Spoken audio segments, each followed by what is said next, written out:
Secure your tinfoil hats, buckle down tight, and hold on loosely as we soar over the rocky tops of the La Platas on a rocky mountain high, get sucked into the vortex of the Four Corners, and settle down snugly at mile marker 420 in Colorful, Colorado. It is Saturday, June 20th. Sunday, June 21st, for those of you across the pond and beyond. Welcome to We Are Paradox Media's Late Night in the Rockies. I'm so glad you guys could join us this evening. I'm your host, TessaTNT, and I hope you guys had an awesome week. We have an awesome weekend planned. We're actually only doing the show tonight for the Paradox Crypto Forum. Tomorrow night we won't be doing a show as it's Father's Day, and as being such, should be spent with family.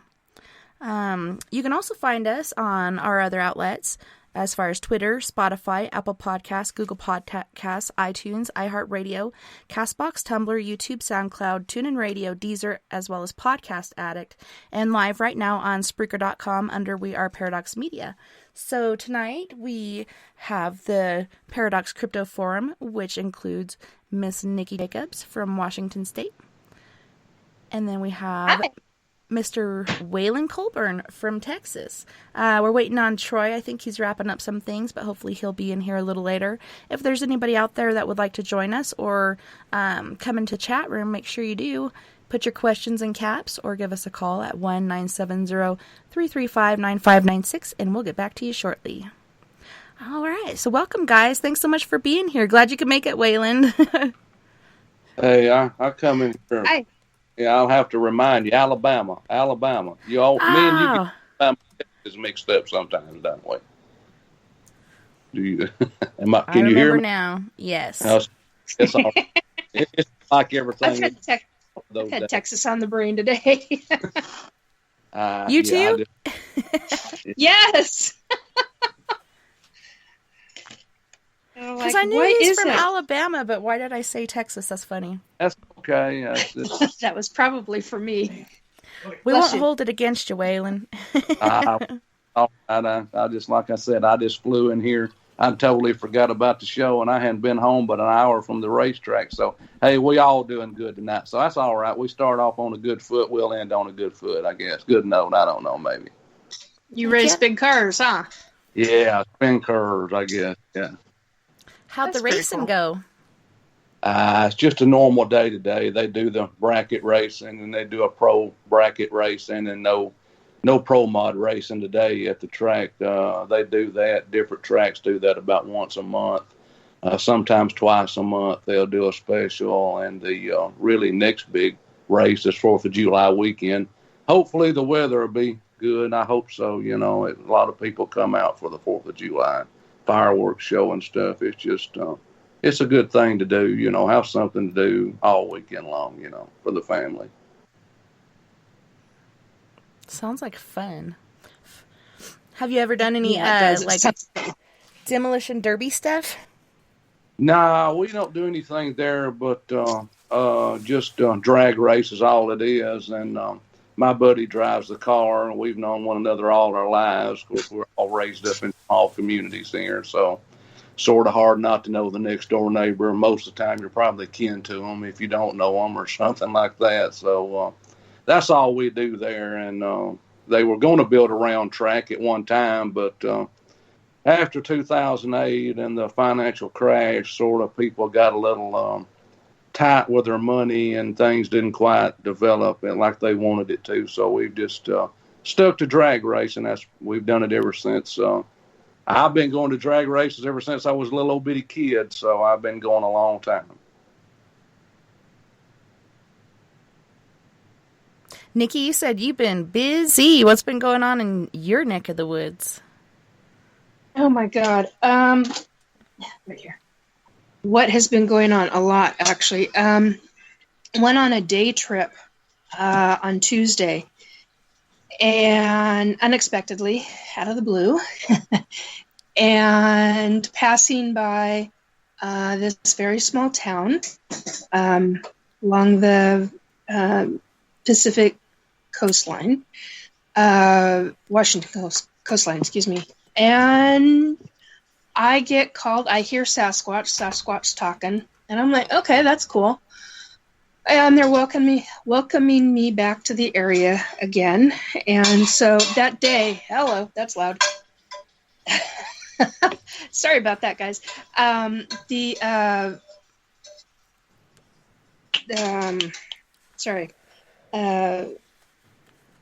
Cemetery was calling to me from this one town. And so I hear Sasquatch telepathically giving me messages and information on different things. And about 5 minutes later, here we are starting to pass this town, and I'm like, I need to go there. We're going by the town, and I'm like, I'm out the window going, I need to go there, as I'm pointing down the road now back behind me.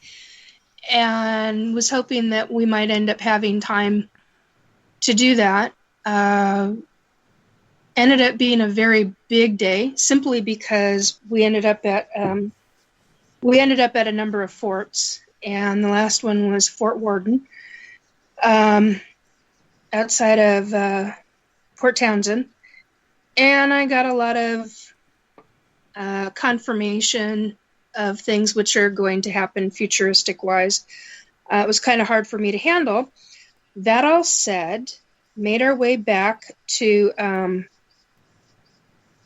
Fort Gamble, and I was called to their cemetery. And I mean called.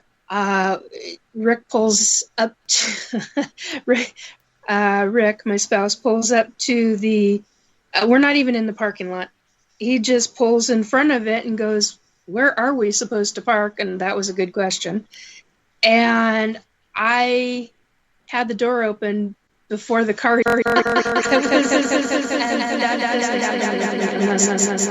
really intense.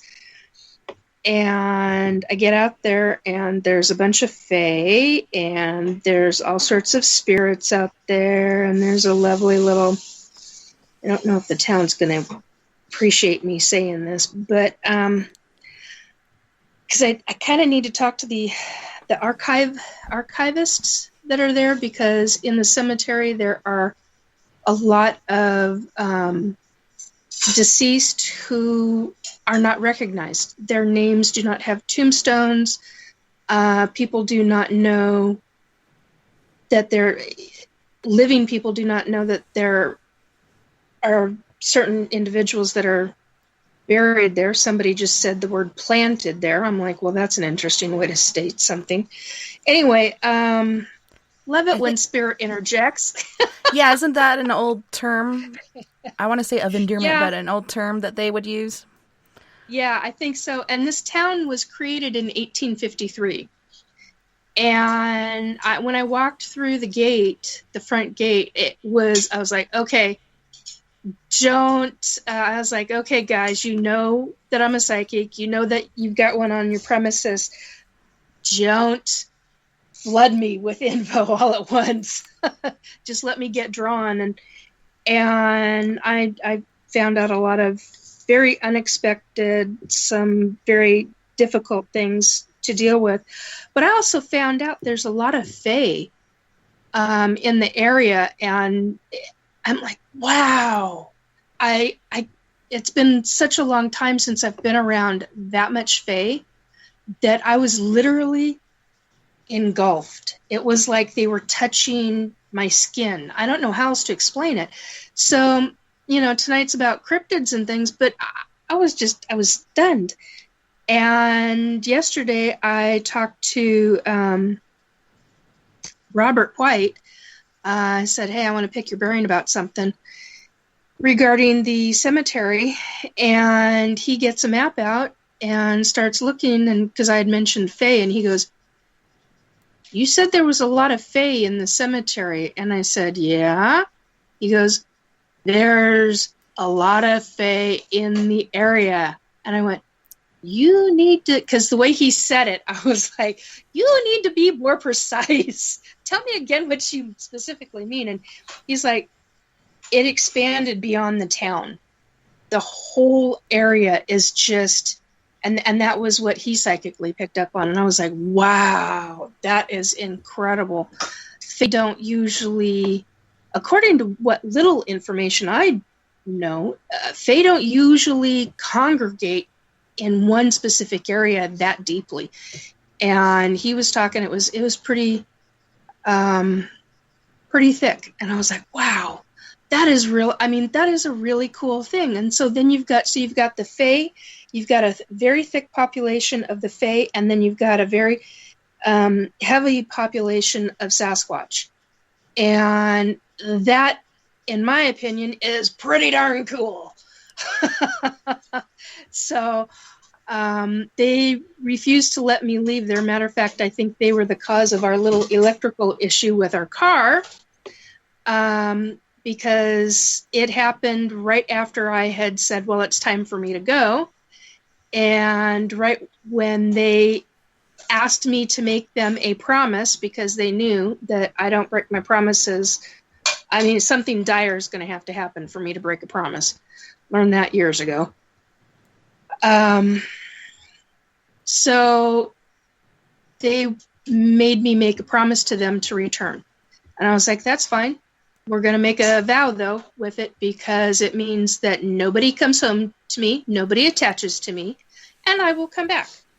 But you will come back. I'm like, I will come back with those provisions.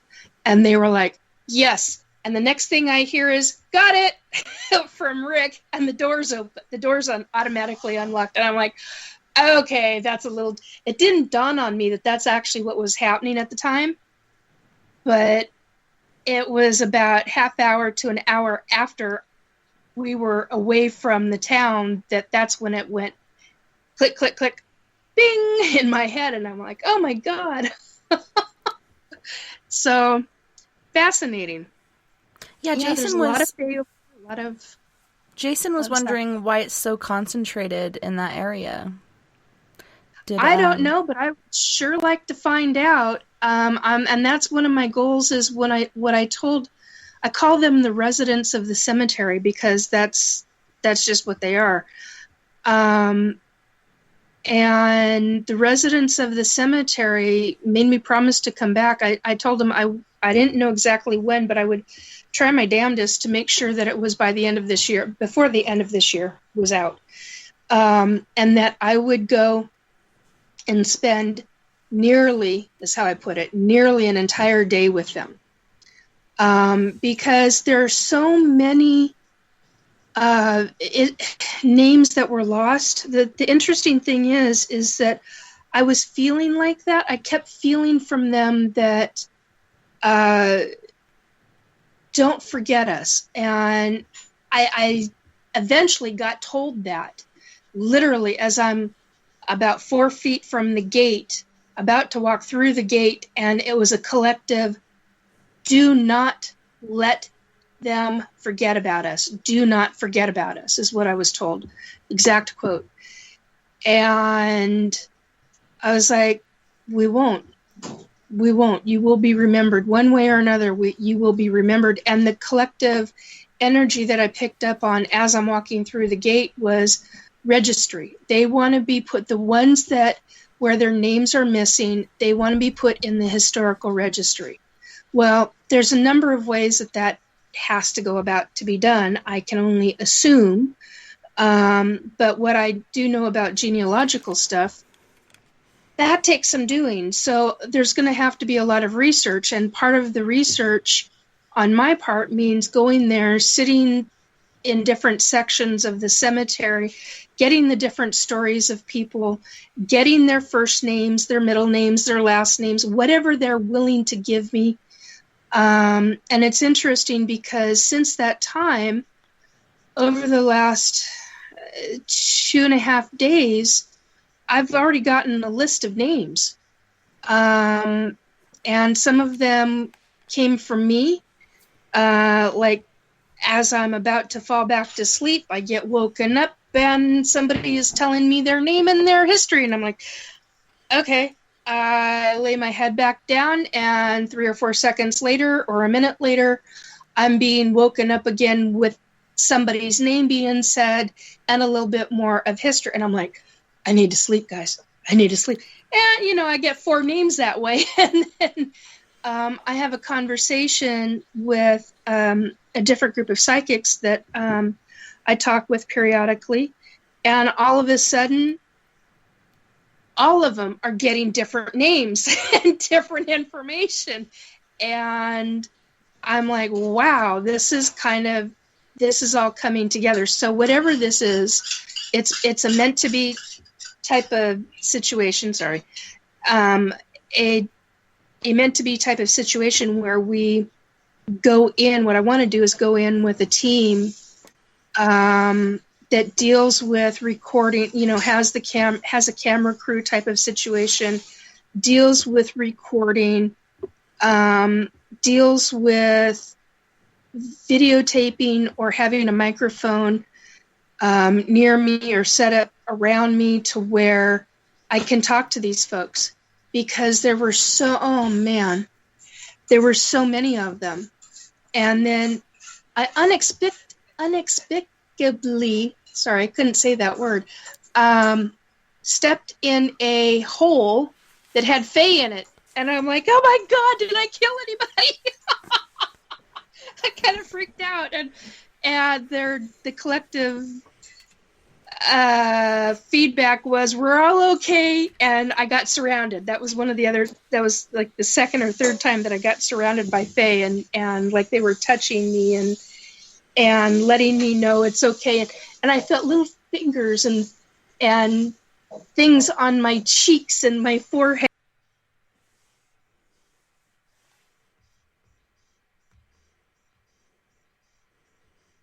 Snap. Hold on one second, you guys. A call came in and interrupted this conversation. Let me try to get back there. Where did they go? Call in progress. Should be right up there. There we go. Don't know why there's so many of them located in that spot. I'm sure fascinated by that, and maybe the one person to ask about that might be Kevin Ian Beagle, to find out. Maybe he would know why. But I do know this. There is something that was done. Both Chris Garcia and myself think it was in the 1600s. Chris said 1600s, and I was thinking 14, 15, 1600s. There was something done on that hill or around that hill. And Robert White pinpointed a location that's down from the hill where something took place in the 1600s where something not very nice was done. And so there was an undercurrent of something that's not very nice, and it was terrorizing the residents of the cemetery, which I know is rather convoluted, but it can happen. So, and this thing tried to come home with me, and I'm like, I don't think so. You and I, we're going to have a little chat, and it didn't like what I had to say, and I went into protection mode, and it couldn't screw with me mentally, and that pissed it off, and I'm like, okay, you can go away now. You're a piece of, and you can get the hell out of here. So, it's off in the distance. It doesn't like my home because I've protected my home. I've protected spouse. I've protected myself, and I've protected my cat and a number of other things. So, yeah. So it's off in the distance, and it's like, I'm waiting for you to come out and play, and I'm like, dude, I can play, and I'll destroy your ass. You don't want me playing. One thing that came to mind when you were talking about finding the names for the graves and such, a lot of people are into genealogy. So maybe look on Grave Finder, and that might help, because a lot of times they'll do it by computer, but they won't actually go there and, like you said, put the names on the graves. And that story also reminds me of one I heard earlier where people were planted, and then instead of having names on their markers, they were numbers. Ooh, so I think the Boy Scouts of America are working on putting the names on the tombstones instead of just numbers, because that's pretty ridiculous. And then another thing I was wondering, is there any Bigfoot sightings in that area?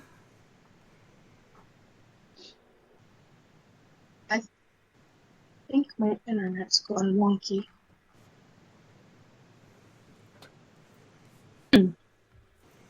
What happened?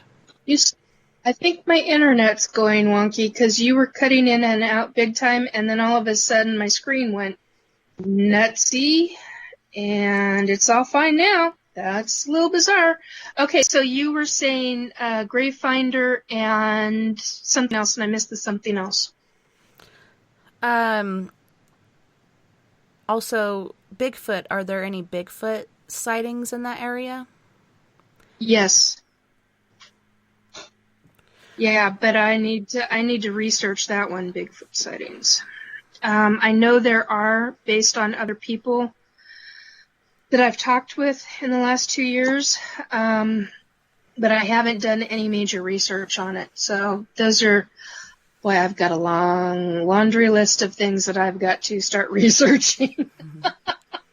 So yeah, I was just curious because somebody was telling me about their Bigfoot on their land, and Fae as well, and how they kind of work together.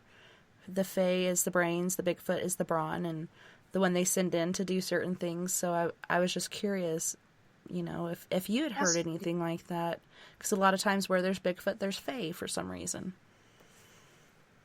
I've not heard that, but I will definitely ask the different people that I know that have told me about different stories that they've seen, things that they've experienced or heard. So I appreciate that immensely. Thank you.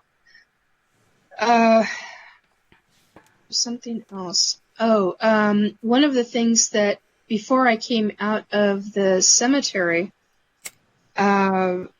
Rick had taken a walk outside the cemetery and down the hill, and as he turned around and started coming back up the hill, he had said he had read a sign that had talked about how it was something to the effect of the records for those in the cemetery had been burned.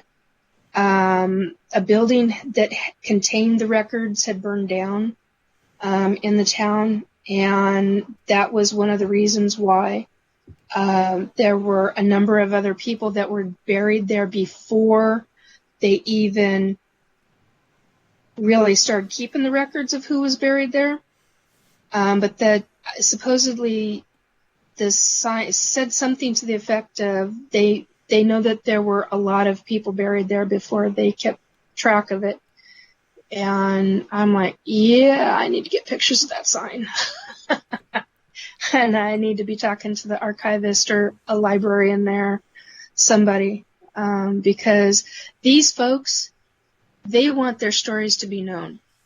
And they made that very apparent, and one of them wants vengeance. I had a hell of a conversation with one of the spirits. He's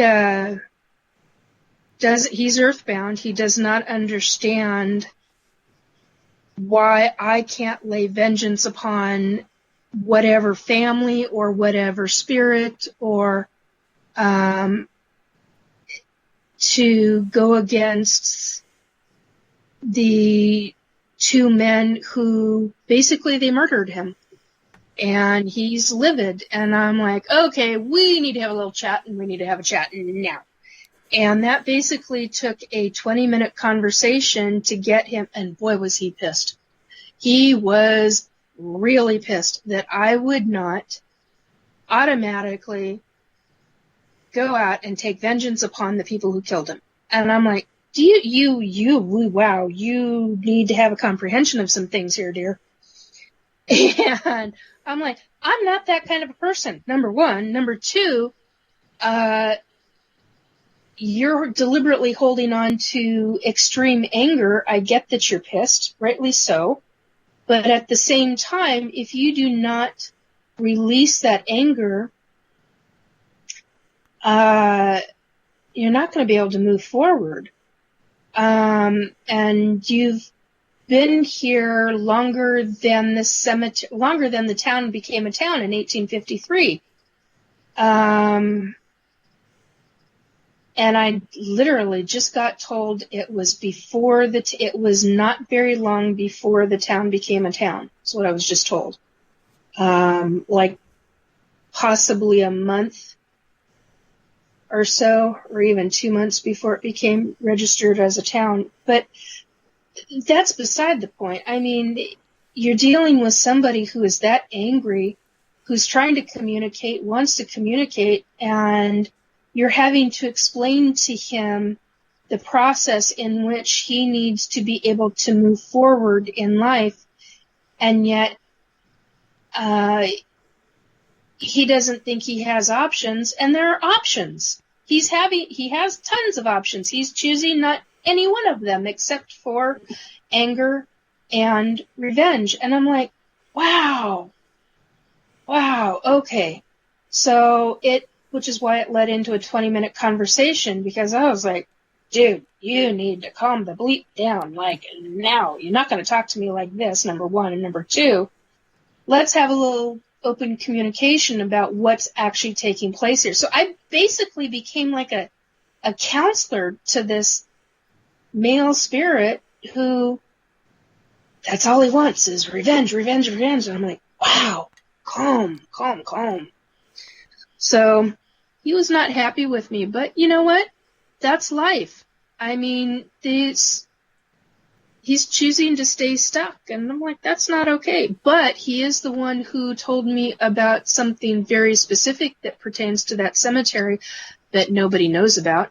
And I went, wow, okay. So there are reasons, there are things that we can look up in our history and figure out. And one of them is the Sasquatch, Fae-related stuff. God, sorry. My mind is hopping at this. I'm like, woohoo, let's go, baby. Don't be sorry. I want to hear it. I want to hear it all. Yeah, I want to spend a weekend there, man. I mean, it's going to wipe me out if I do what I really want to do, but it'd be like 4 solid straight days there. I mean, to do and get all the information, and then hand it over to the historical society and say, hey, what can you make of this? Where are these people coming from? One of the women that came through, her name was Margaret. And of course I saw the stone, the cemetery stone, and her family. And I thought, God, didn't their family give them the most beautiful view overlooking this town? I was just like stunned. It was gorgeous. And that's the only reason why I remember her name. I went, wow. And one of my friends said, yeah, we've got a Margaret coming through. And I went, Margaret, what the? And I said, I don't know any Margaret. And then all of a sudden I see an image of the cemetery stone, and I'm like, that's it. I know who's coming through. And then the next thing I hear in my head is Miss Margaret. And I wrote it down as MISS. Oh, no. She's very prim, very proper, and it's Ms. Maggie. And I went, yes, ma'am. I was like, okay. And she classified herself as the wife of a nobleman of the town. And I went, 1853. That's about right for the language. So, cracked me up, She's like, you better recognize. And other people saw her. Yeah, and other people saw her, and that just blew. They described her, and I went, oh, see, now I want to take all those descriptions and go into the historical records and see if there's pictures of her. And yeah, I love that kind of stuff. I just love that kind of stuff. And I'm babbling. I apologize. Well, I mean, history is amazing, and there's so much you learn from it, and even past events with cryptids and such. Like earlier, I was saying different things we could talk about. The pterodactyl, it's been spotted current day, and also, back in the past, there was, I think, 2 cowboys on there. No, that was a dragon. Never mind. But yeah, Native Americans, different people have spotted these pterodactyls flying around, and here in the Four Corners area, We also have little tiny looking T-Rexes. I don't know if it's a baby one or what. And different things like that seen near highways or running across a dirt road near somebody's house out in the middle of nowhere. It's pretty interesting to me that these different things are being seen and photographed. And I was just downloading Pinterest. I guess I erased it because I was going crazy on the recipes over there. And I needed room on my phone, but so many different pictures of prehistoric dinosaurs, pterodactyls, different things like that people have captured. It's pretty intriguing. History. Yeah, I love that kind of stuff. It is extremely fascinating. It's like, how did they stay? How did we keep them, you know?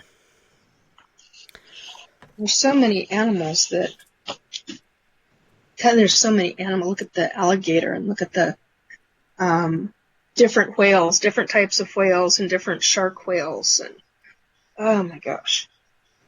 Truly fascinating. Yeah, and we have crocodiles, different kinds of crocodiles. The American crocodile is larger than the Chinese crocodile, but yeah, so many different variations and so many things that we have not even discovered yet. You know, so many different species that are being recorded every day that we're finding. It's amazing what's out there, and we think we've conquered the earth, but really, you know, we've just kind of, I don't know, hit the middle of it. I think there's a lot more to be found. It's pretty interesting. I think, yeah, I agree. Especially in our oceans, I think there's so much more that we haven't truly really come across yet. I mean, hello, there's only a small percentage of our oceans that have even been, I was going to say examined, that have even been searched. Then you get people like Google Earth who try to hide a bunch of shit. So, you know, there's that. It's pretty crazy, the things that they try to hide from us. What exactly are you talking about with Google Earth that you've noticed they've covered up? Well, there's different things with, I was going to say Atlantis. That is not what I meant. Antarctica. There's different sections of our oceans where even 2-3 years ago, you could see different sections to the bottom of the ocean, you know, because they've got the topographical going. And now those different sections, they're completely blurred out. And I mean badly blurred, too. Really badly blurred. Whoever's doing it, they're like, they don't give a crap. They're just getting it hidden, and that's it. And I'm like, man, you guys are supposed to be professionals. What the hell is wrong with you? If you're going to hide something, do it proper. Anyway, but it's obvious. I mean, and there's different things across the United States I've seen. Don't ask me where at this second. It's just I remember seeing stuff in the last, 6 months, where different images have been blurred out. Different sections of cities have been blurred out. And I'm like, why are they doing that? That makes no sense. You know, reminds me of how some buildings don't have a 13th floor when in actuality they do. I'm like, come on. Seriously? So that's what I'm thinking of. I've seen different sections of ocean completely blurred out. I've seen different sections of land blurred out, and it's ridiculous. It's like, okay, crazy. So what exactly are you trying to hide? You know? What history is it you believe that we're not supposed to know about? Bingo! Ding, ding, ding. What did she win, Bob? Yeah, here's one picture of a dinosaur. Oh, shit. Let me see if it'll focus. Oh, I'll have to share it in the message thing. But you can see the shadow underneath it and everything. But with different apps today, like, you could do anything. This one I had never seen before today. It's just insane. And there's different genetic anomalies as well, like antelope with gills on their snout. Like, what exactly is that for? Nessie, is she a dinosaur? Is she something else? Oh man, I'm trying to remember. And we had talked about this before in Italy, due to, not so many people being on the different canals and such, how much the water had cleared up. And there was a water dinosaur that had come up towards this boat and then kind of dipped back down, and you could see, the head, the long neck, and then the body with the fins on the side and on the back. That's amazing. Yeah, it's like, what is in our water that we don't generally notice? Nessie, I just got told, was the okay, I may not say this correctly. Pleistocene era. Oh God, Nikki. Pleistocene era. Pleistocene era. E-L-E-I. Yeah, Pleistocene. A-E-I? No, anyway, Pleistocene is how it's pronounced. Because I'm getting laughed at by somebody on the other side because I'm trying to figure it out and how they're like, you got it the first time. Quit trying to go over it in your head. Like, I can't help it. That's what I do. I want to be sure I got it correctly. So whatever it is, whatever Nessie is, that's where she's from.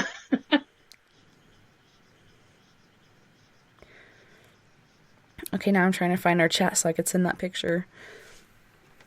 Yeah, that's interesting. And I think this certain critter that was in Italy is a little bit different than Nessie. But, I don't know. Any thoughts, Mr. Wayland? I haven't really researched on dinosaurs a whole lot, or Nessie. I saw some pictures of the ones like you got, but I guess why the water's cleared up, all the boats are not in the water anymore, not stirring up the bottom to, make the water, murky looking from the bottom. And you're being able to see, I guess, the water's a lot clearer, and you can, the more clear it is, the further you can see down, more stuff you're going to see. So, they're seeing more. Actually, being able to see more sharks swimming around, be able to warn people that are swimming in the ocean, that there are sharks around, and, to stay out till they can get them moved out or they move out and stuff. I don't know. Was it about a couple of months ago that we had a shark attack? A guy got killed. Did you hear about that? Where was that, in Texas, or? No, it wasn't in Texas. It was in, I'd have to Google it and see. It might have been California. I don't remember correctly. I just saw it buzz by or heard it on the news that a guy had gotten, I think it was about a 10-footer, 11-footer, something like that, great white, and got him, and might have been off the California coast, I think. So you've been able to see more sharks, and all those big yachts and stuff are not, offshore. They're stirring up the bottom of the ocean. So the water's a lot clearer, and I've noticed that at Orange Beach. I had to go down there with some people I knew last week, and I noticed, I'm not a big beach fan anyway, but the water was a lot clearer to me looking at what it was in the past. So not as many boats, out in there stirring things up, and, sea-doos and all this, I don't know, stuff, but still quite a few people on the beach, but more than I expected with the COVID-19 stuff. I guess people, I don't know, they're just going, so we can't, that's the way it is. We're not going to stop them, so I don't know. Wear your mask, I guess. Can't wear a mask and gloves. Can't wear a mask unless you scuba diving. You can wear a mask scuba diving, but you can't wear a mask in the water. I don't know what good that would do, but anyway. Yeah, wear your mask. That is quite. Go ahead, Nikki. Go. No, that's quite the picture she posted. Oh, yeah. Why is this not calling up? Hello. You know, they've been discussing that for, oh my gosh, for years, years and Yeah, years. that's The Loch Ness Monster. Is it real? Is it not real? I don't know. I had a buddy that just posted a picture. He was fishing on, I believe it was Lake Martin, and got some kind of picture, a picture sort of like Nessie. It was on my Facebook page, and maybe he said he was going to start tours to take people out there to find the Lake Martin Loch Ness Monster. Lake Martin's a pretty good sized lake in Alabama, where they do the bass tournament over there at Lake Martin, and I don't know what he got on camera there. It looked just like the picture of Nessie, and this guy, he'll be 65, 60, 67 his birthday, so he's just not doing that for shits and giggles, excuse my English, but, it's just something he's thought. It's just, I don't know what he captured there. It looked just like the Loch Ness Monster to me. Well, I just heard they're going to unexpectedly come across a gigantic croc. Could be. We'll see if that happens. Yeah, you were talking about the percentages of the ocean. I think I read a book. It's not been long ago, maybe a year ago, something like that. I think, we got 70% plus Earth is water, and I think only 3% of the oceans have been, researched or, looked at. So only 3%, and we're 70 plus. This Earth is made of water, so, that makes you really start thinking, what are they really going to find, if they don't have any idea of what's in the ocean. They never will, I don't think. I have a tendency to agree with you on that. Until we get more oceanographers and more, not scuba divers, I can't think of, there's a specific science I'm thinking of, and my brain's not with it right now for that. And submersibles, that's what I was thinking. We need to get a lot more gigantic submersibles in the ocean and start doing like a grid work and just see what the bleep is down there. And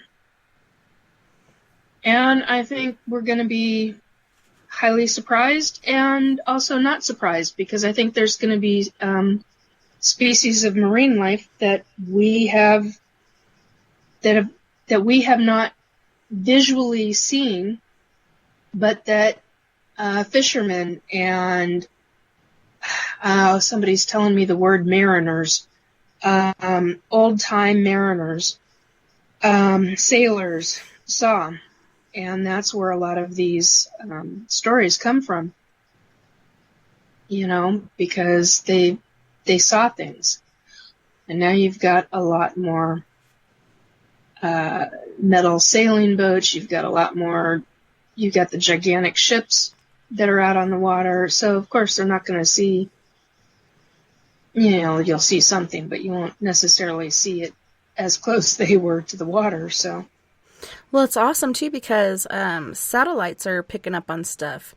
I'm about to send you guys another picture, and I need to post these, too, for everybody else to see, but that the satellite had picked up in the loch of the Loch Ness. Hold on one second. So with satellites as well, like, that's an advancement that can really help us out. And like you were saying, one of the reasons we haven't gotten to certain parts of the ocean is due to how deep it is and the pressure down there. We don't really have the technology yet to withstand that pressure. But yeah, this is an interesting one. No, I'm look sending at it right now. what is it? The Laurel, the what do you call it? Trench. It's the abyss. Mariana. Thank you. I keep thinking of the one with the L. Yeah. It's driving me nuts. The Mariana Trench. I mean, what is that? 7 miles down.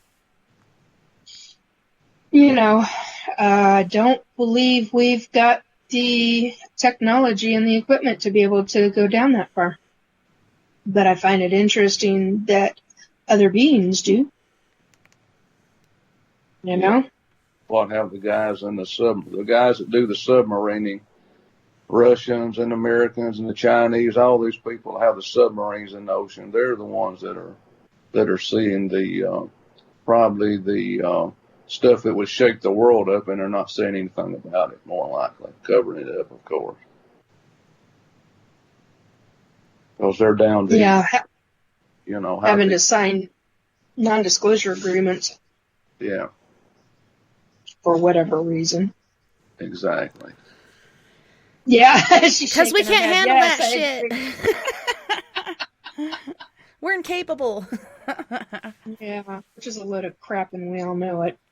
Well, a lot of us, do, and a lot of us don't. Takes all kinds to make the world go round. That's true. A lot of people don't want to believe. They don't want to get beyond their comfort level, which I find is really sad. But to each their own, I suppose. And that's really how our world is. We each have our own stuff. Sorry, I'm fighting coughing. No worries. Well, I'll help you out with that. On that note, let's go to our first musical break. On this break, we got some new music, y'all. We have Griff, and he is, let me grab my cheat sheet real quick. He is actually from Toronto, Canada, and he's going to be singing Let Freedom Ring. And then we have Chico, who is actually from, I believe, the Milwaukee area. Yes. He's from the Milwaukee area, and he's going to be singing Juice and Last Forever. And then we have Mr. Roy Washington from Milwaukee, Wisconsin with Subliminal. You guys don't go anywhere. We'll be right back right after this musical break.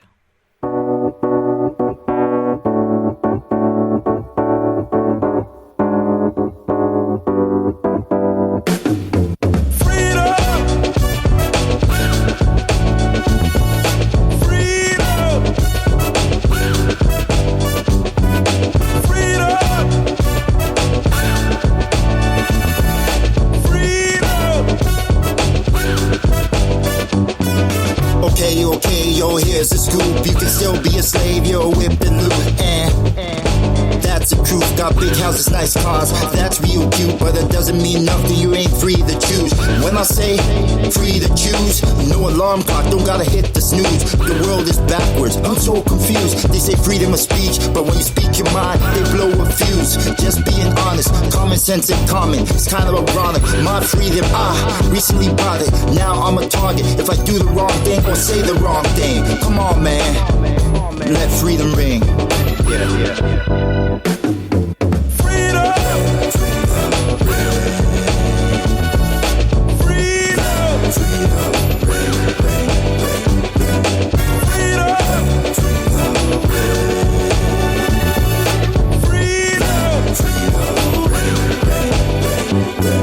United States become divided states. The world is filled with all kinds of shades, and still resegregate. Parents separate from the children, that's not okay. We should be free to laugh and play. Do it now, before you pass away. Fight for what's right, enough for everybody to get a piece of the pie. Brainwash, social media, full of lies. Go to work, pay bills, then you die. Need a breakaway, guns, get rid of the AKs. Our ancestors paved way since the slave days, but we still hurting. Carry that burden. Stop playing victim. Beat the system. Love is love. It should be shown. Can't grow unless you leave your comfort zone. This I know. I learned all this from the mentorship. Kids don't know what independent is. Take advantage what your parents did. Go against the grid. You have to. Like going to the bathroom. Learn the right songs. Cause of Matthew. Liberty like statue. They call now the present. Cause it's a gift. It should be cherished. Last name fearless. Not Harris. All thanks to my parents' parents. Now, love the last name every time that I hear it. Cause I know what it represents. Climb the fence. So now I got freedom. Such a beautiful thing. Freedom. Such a wonderful thing. Freedom. Such a beautiful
I think I'm that hitter. They say I'm the man. I say, how do you figure? I think I'm the I think I'm that hitter. They say I'm the man. I say, how do you figure? Don't let drip, don't let drip, don't let drip. Don't let drip, don't let drip, don't let drip. Don't let drip, don't let drip, don't let drip. Juice, handmade, get bucks for me. Drop the soda can, she got a crush on me. Little mama so in love with me. Even tall, look up to me. Look, but it never mattered. Got these haters pissed. I control their bladder, come across it. It's a chance to scatter. Henny on the house like a fucking ladder. See your man? Yes, I had to back her. She was being extra up and coming active. Beat it out the frame and let the glass shatter. Beat it out the frame and leave a flabbergasted. I think I got juice. I think I'm that hitter. They say I'm the man. I say, how do you figure? I think I'm the I think I'm that hitter. They say I'm the man. I say, how do you figure? Don't let drip, don't let drip, don't let drip. Don't let drip, don't let drip, don't let drip. Don't let drip, don't let drip, don't let drip. Fly guy catch flight, well connected high five. Johnny Gill my bad chicks my type. Pull up like Huggies they mug. Pull up like Huggies they love me. Pull up like Huggies cause I'm the MC Hammer can't touch. Off that pivot hen like I slice a chicken. I was practiced. I'm a mathematician. Call me Michael Bibbins. I'm a new addition, not a Buddhist. Don't wear true religion. Yeah, I spit a lot like my tooth is missing. And she gave me. Now her roof is missing. I'm the bomb, baby. Now the proof is ticking. Be calm, baby. We in a new dimension. I think I got juice. I think I'm that hitter. They say I'm the man. I say, how do you figure? I think I'm the I think I'm that hitter. They say I'm the man. I say, how do you figure? Don't let drip, don't let drip, don't let drip. Don't let drip, don't let drip, don't let drip. Don't let drip, don't let drip, don't let drip.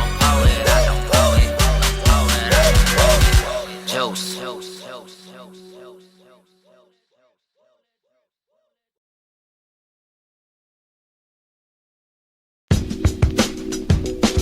Yeah.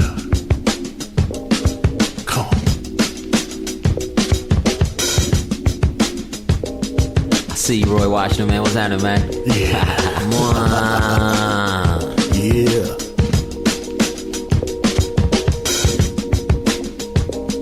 They never say it in words, but in deeds wars declare. Justice is gone and the sight's none is spare. Especially the kingdom encased in melanin. But these suckers are weak, kings and queens will ride again. Come on. Slackers with badges, the white sheets and the maggots. Watch them fall as I tag them because I'm better than average. A sharpshooter with words with my eye to the scope. Can they escape when I've donned the black cape? Is hell no. I'm a ninja for right, who can vanish from sight. Pick you off in the night, but still the Lord is my light. Perceiving all you see, the truth behind the scenes. Instead of jumping bandwagons, the light says believe in me. Cause you're a puppet, no doubt. 45th turned you out. Though I saw your lips moving, no sound came out. So I was sent from the heavenlies, born so you could find me. Swam the scene and stream, took flight during the 90s. Landed in grace, wrote a verse of hip-hop. Got with Jay and found the taste was smooth as butterscotch. We had hood love and money. Problems, they be on me, but we stayed in the flow. It had juice like Manolo. They can try to oppress, you can try to impress. I'm just after success, none less. You can look in my eyes, you can feel in my vibes. Clean down inside and it's so man, no. God on my side, I ain't worried about none. If it ain't about money, then it ain't about none. Laughing at my enemies, I thought they see me coming. If it ain't so good enough, they can't even see me. Politics and violent shit, I'm here to raise the consciousness. For every face and race up in this nation trapped in poverty. Diamond in the rough, need to cut, shape it and polish it. Bad thoughts cripple life, we can just be an optimist. We can be an optimist, reconstruct apocalypse. Broke people always hating, mix me with that gossiping. Rose up in the concrete, rain and sun, I'm blossoming. My people need to be like kind of Velcro, then we conquer it. They can try to oppress, you can try to impress. I'm just after success, none less. You can look in my eyes, you can feel in my vibes. Clean down inside and it's so subliminal. God on my side, I ain't worried about none. If it ain't about money, then it ain't about none. Laughing at my enemies, I thought they see me coming. If it ain't so good enough, they can't even see me coming. The 45th is a joke, and he's weak in disgust. He plans to divide, but there's no stopping us. If we have to fight, go toe to toe for our lives, we prevail and got sight, cause only light I recite. I blow my lyrics like a shotgun, camouflaged inside the tracks. Now watch the suckers run. Now moving fast enough, hands up, now here I come. I designed 50 ways to make this murder fun. I spit the lyrical rain that coat the concrete, that give life and take form. Arise and walk the street. Am I the greatest to spit? Feel the spray and we'll see. Let it dry, all the lies and the truth will point to me. Even when surrounded by a million MCs, I'm the one under the sun who's the greatest of these. I got the Holy Ghost juking and tapping while I'm rapping. Sticking and moving like Roy Jones, I'll make it happen. Even animals move when the novelist is rocking. My doggy started barking, his ears just a-flopping. Subliminally, I penetrate camps like an enemy. Flicking the lights, cancel sight, cause you're not seeing me. They can try to oppress, you can try to impress. I'm just after success, none less. You can look in my eyes, you can feel in my vibes. Live a king down inside. And it's so man, no. I got God on my side, I ain't worried about none. If it ain't about money, then it ain't about none. Laughing at my enemies, I know they see me coming. If it ain't subliminal, they can't even see me coming.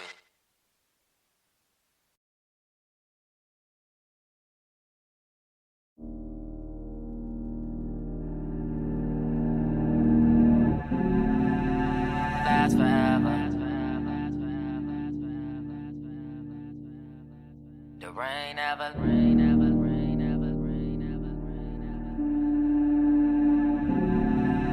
The last forever. The rain never lasts forever. The rain never lasts forever.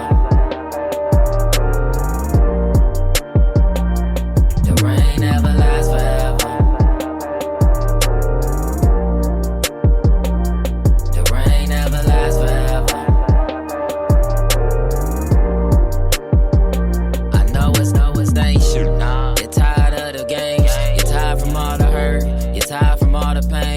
Trust in all these lames, but that wasn't your aim. Hide they true colors, down the line them change. They words don't meet they actions. Loyalty what they lacking. Tell them to stop the slacking. Mama, you know nobody's practice. The rain never lasts forever. The rain never lasts forever.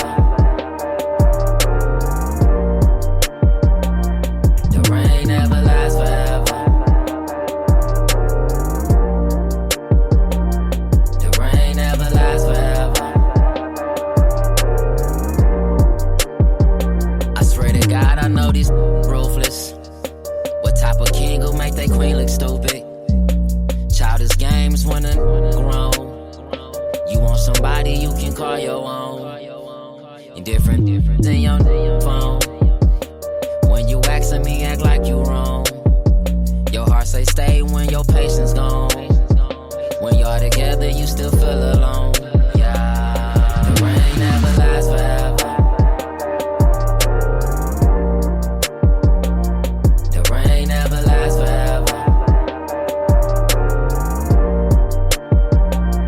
The rain never lasts forever.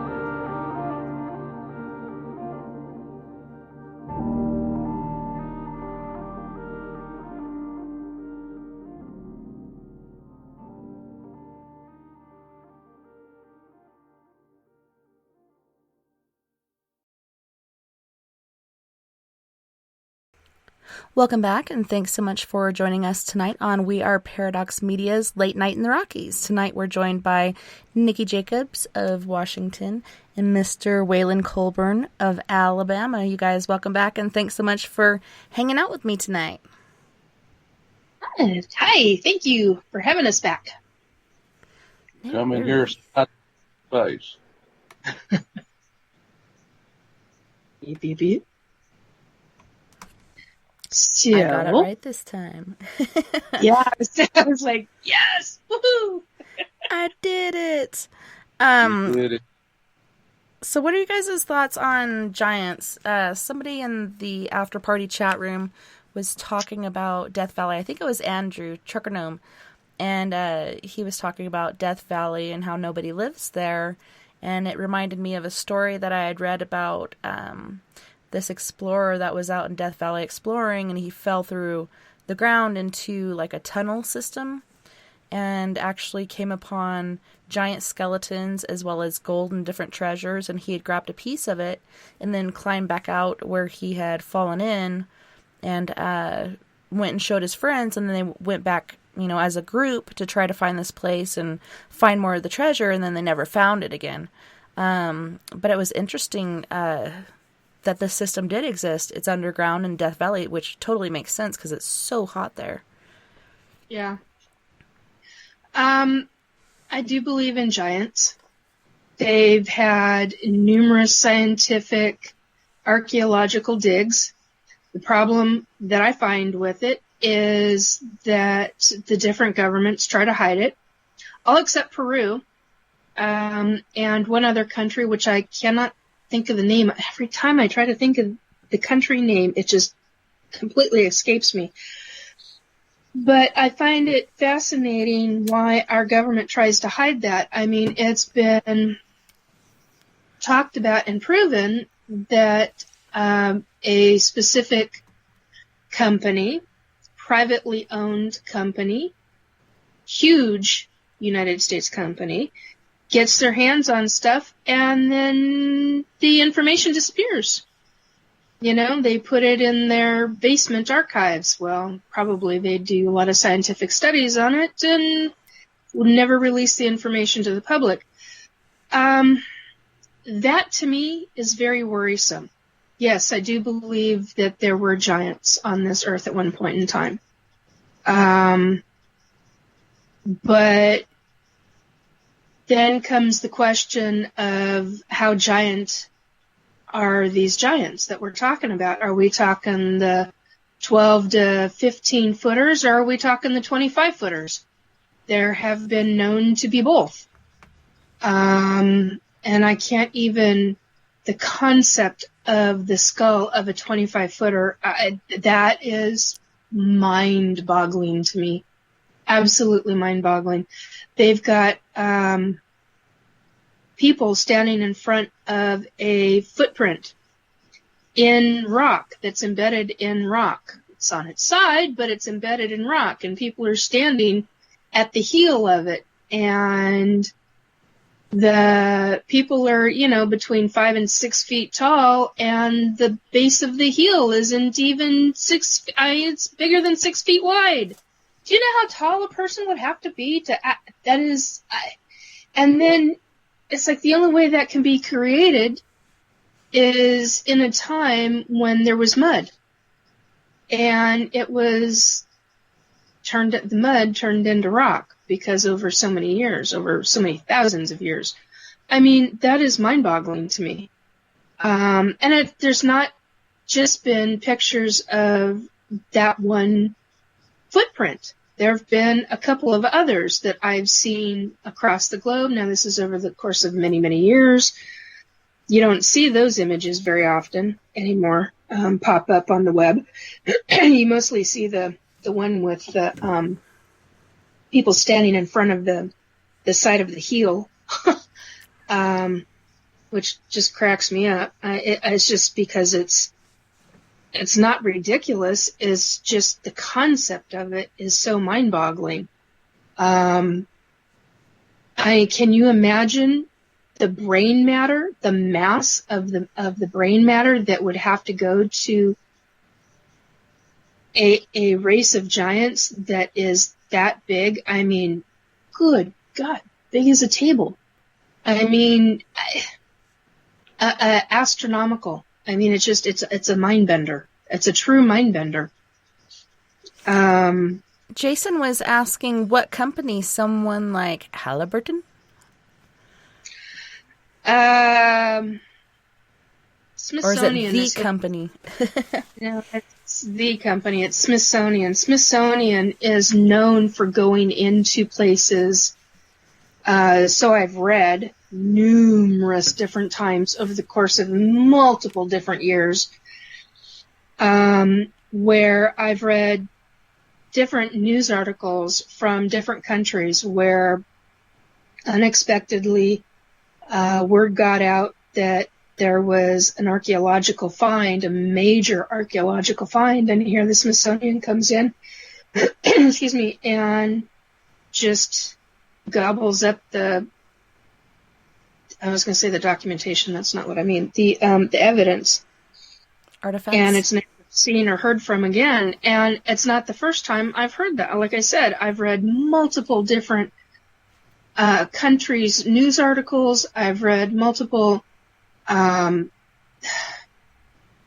There's even, this was a number of years ago, there was even a video, and it was less than a minute. It was a video of people coming in. They had put up some kind of camera or something on the site, and because they were afraid of robbers. And God, this video was many years ago. And somebody had come in, and they were in specific type of clothing, and things disappeared, but they only had the fragments of, and you couldn't see the images of the faces very well, but they were not I remember reading the article where it said these people are not known to this area, and somebody had overheard a conversation saying that it was from a private company in the United States. Well, the only biggest private company would be Smithsonian. Something that large that could do something like that. So, I'm like, this is wrong. This is part of our world history. It's not just the United States where this happens. This happens all over the globe. Why hide that information? Because mythology talks about giants. There are numerous other books that talk about giants, talk about angels, talk about a wide variety of subjects. And why? What's their definitive purpose? It's ridiculous to me to try to hide that kind of stuff. Yeah, and you were talking about the different heights and such. Like, the really big ones could be Nephilim. And then the smaller ones could be, closely related to Bigfoot. I mean, there's so many different tribes that went across the Bering Strait and did other things that, commingled, like Romeo and Juliet. You're not supposed to mess with that tribe, but they do anyways, and have a different breed and so on and so forth. Like, there's so many different variations, and this is very interesting. But like you said, why are you keeping this information from us? It's, I don't know, really difficult to understand for a lot of us, because we can handle it. Like, there's so much stuff that we've experienced.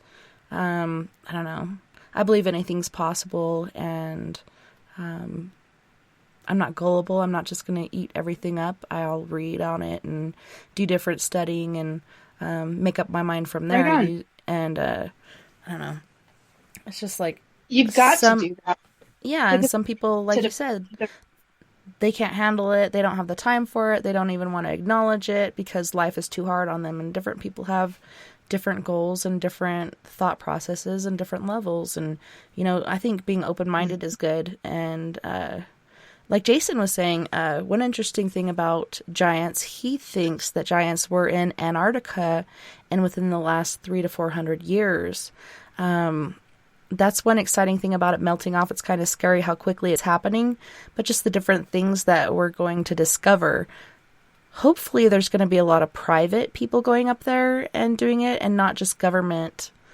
So that way we can know about it, Sorry.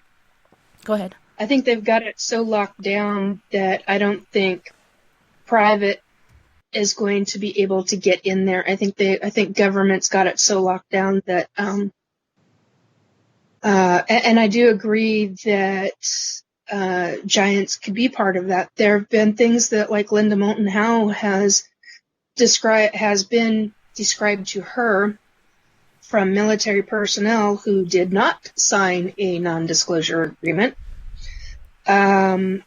who have talked about these gigantic caves that are not really caves. They're millions of tons of ice as a ceiling. And how is that actually being held up when it's really not, and it's been described as a force field holding it up, but that the ceilings are huge. I mean, they're beyond what's fathomable to the human mind in how gigantic these things are. And if ceilings are that tall, it sure leads to the question, why would they be that tall? Seriously. Why? Is it because a species is walking through it and they need to be that tall? You know, there are questions that we've all got that I think are going to take a heck of a lot longer to get answered, and I think some of them probably won't get answered. It's interesting because today I was listening to a lot of different shows regarding a lot of these topics. And I am absolutely amazed about a number of psychics who've had the same or similar type of information being presented to them, like I have been presented to me. And one of them had said that it was things are going to significantly change and we're going to start to see a lot more things that were hidden. And I'm like, I agree with her whole frickin' heartedly. It's going to start happening. It's going to start shaking and breaking things. And people are going to either handle it or they're not. And I think that that follows right in suit with what I've been picking up on. Because by the end of this year, it's not going to be so easy. We think we've had a really rough time now, and I'm like, God, seriously? Because I kept getting September and December. I even mentioned that on a very well-known psychic's webpage, and a different psychic who was on there as well came back and clicked on like. Out of 1,000 or more comments that they had on their live show, one of mine gets liked. I'm like, whoa. And it was just because of the fact that I had said I have been seeing for a long time, September and December of this year, major things are going to shift. Major things are going to happen. And that just blew me out of the water that somebody of, I don't want to say that magnitude, that's not how I mean it, but somebody else in the field, I mean, they're obviously reading all the comments, and it blew me out of the water. I was like, wow, okay. I appreciated the validation. Let's just put it that way. But yeah, there are going to be some major shifts. And I'm not the only one who's seeing it. There's a number of us who are seeing it. And I think the ones that are really famous, I don't think they're going to be saying a whole lot. I mean, they'll say some stuff, but I don't think they're going to be saying like what I do, where it comes out and it comes out to me, and then I'm like, nope, this has got to be said to the public, period, straight out. And I'll say it as it is. And other folks kind of like give lead-ins. And I'm like, no, I'm not going to do lead-ins. This is what I received. This is the information I got. And That's something that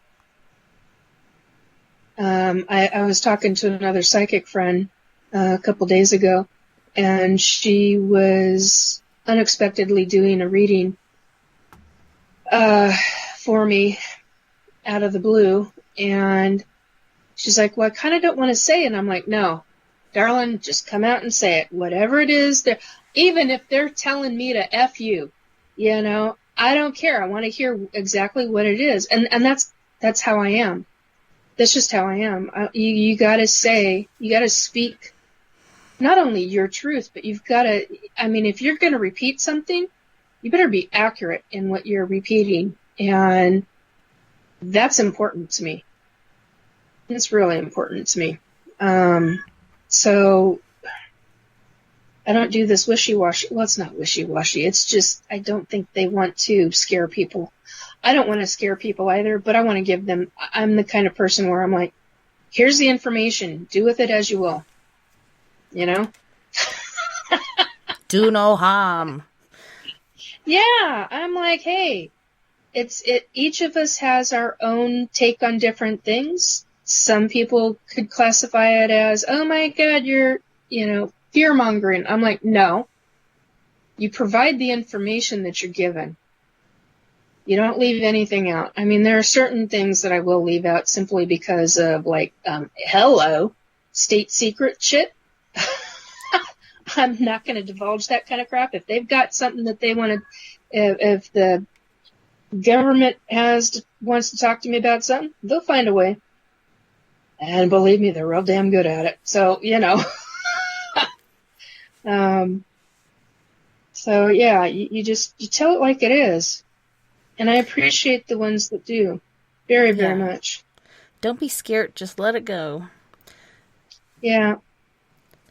So I'd mentioned before how the government had actually put in the state book for Washington that Bigfoot was actually a creature of Washington State.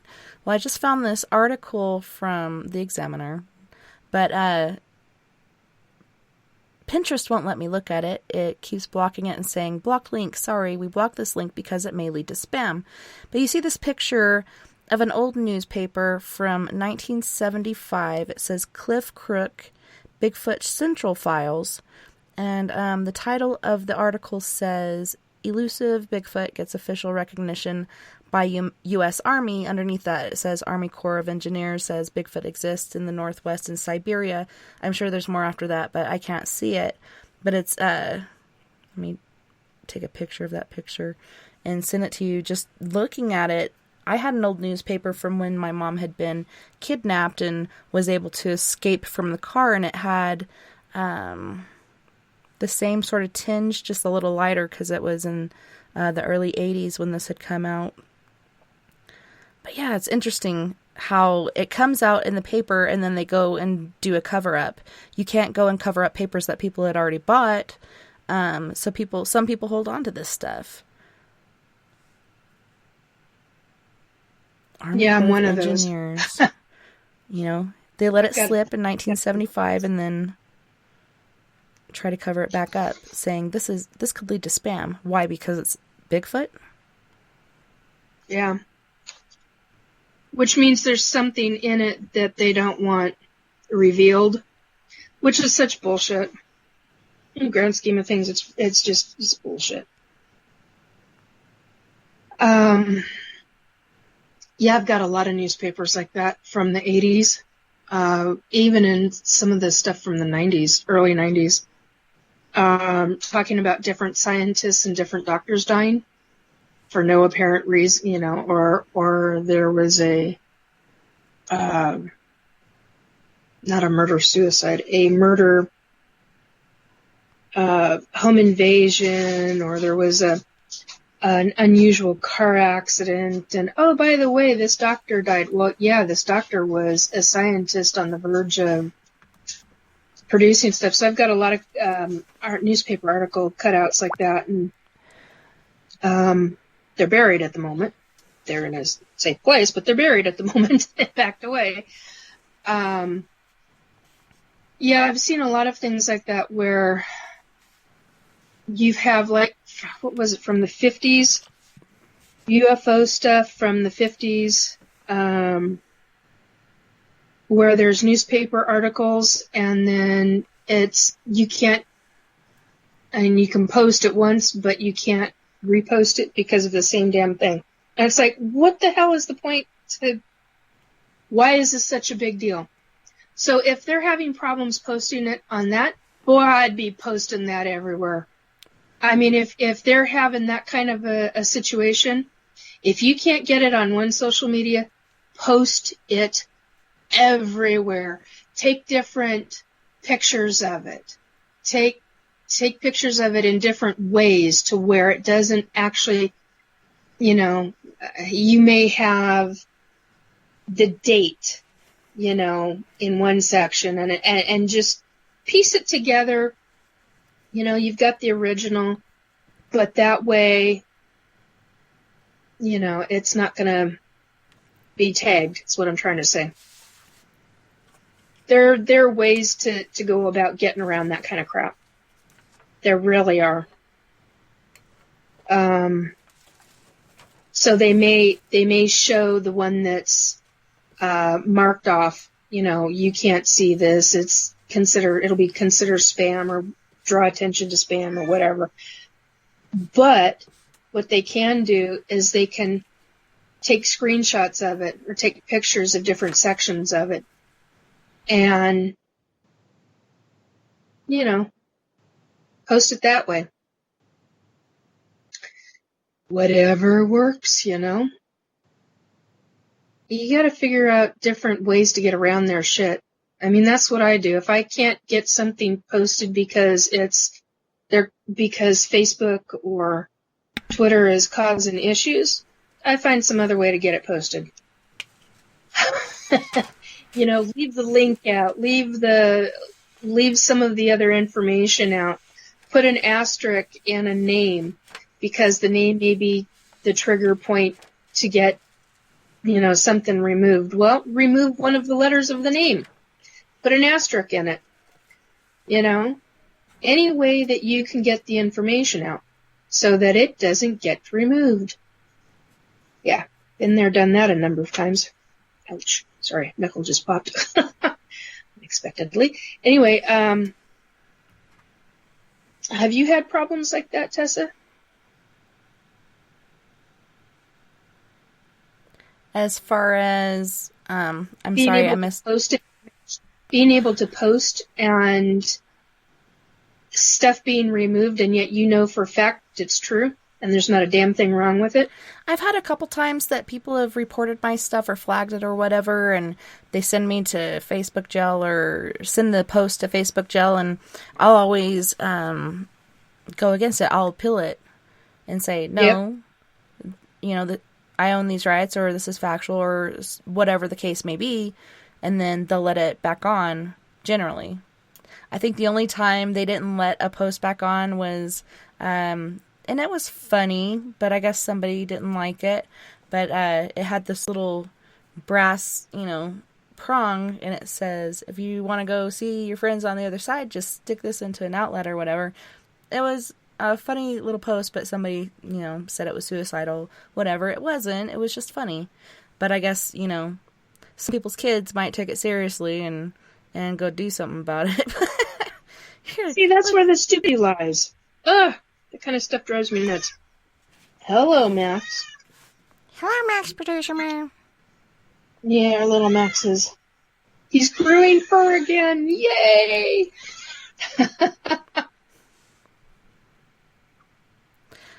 Jason said a lady posted something on the Sun this week and she was not allowed to do it live. Very strange video. Ooh. Well, that leads me to question, what kind of video was it? What did she videotape? That's what I'm wondering. Because a lot of things are getting removed off of social media. Even off of YouTube. I'm like, you got to be kidding me. That's nuts. Especially if they're videotaping what's actually happening in their community and it's being removed because somebody doesn't like it. Well, F that. excuse me, but hello. What happened to freedom of speech? Yep. And then you get the other side of that where, well, you're posting it on my site, and my site has policies. Then you're dealing with the business the business shite of that. And I'm like, but do you understand how much crap you're allowing on your site? And yet you will not allow this post, which is factual and true, which is what is taking place, to be posted, but you're allowing all this other crap? Wow, contradictory. Double standards. Standards. Yeah, very much so. There's something I was going to say about cryptids, and it went right out of my head now. Man, my phone is not cooperating. I've had so many people tell me that their electronics and everything have been going crazy lately. I've been dealing with it for quite a while now, a few weeks at least. Yeah, same here. I've been... It's gotten really bad in the last week, but mine has been going on for months. And it's very annoying and obnoxious. I cannot have hardly anything on my phone in order just to make my phone work. And I'm like, it's bullcrap. But that's how it's going right now. So that's life. Solar wave. Something is, or someone, I'm not sure who. Someone is telling me to talk about solar wave stuff. Like, seriously? We gotta? Ooh, I just got yelled at. Okay. Solar light is a word that is a phrase that is being told to me right now. Solar wave was just a moment ago. The other thing that they're wanting me to talk about is the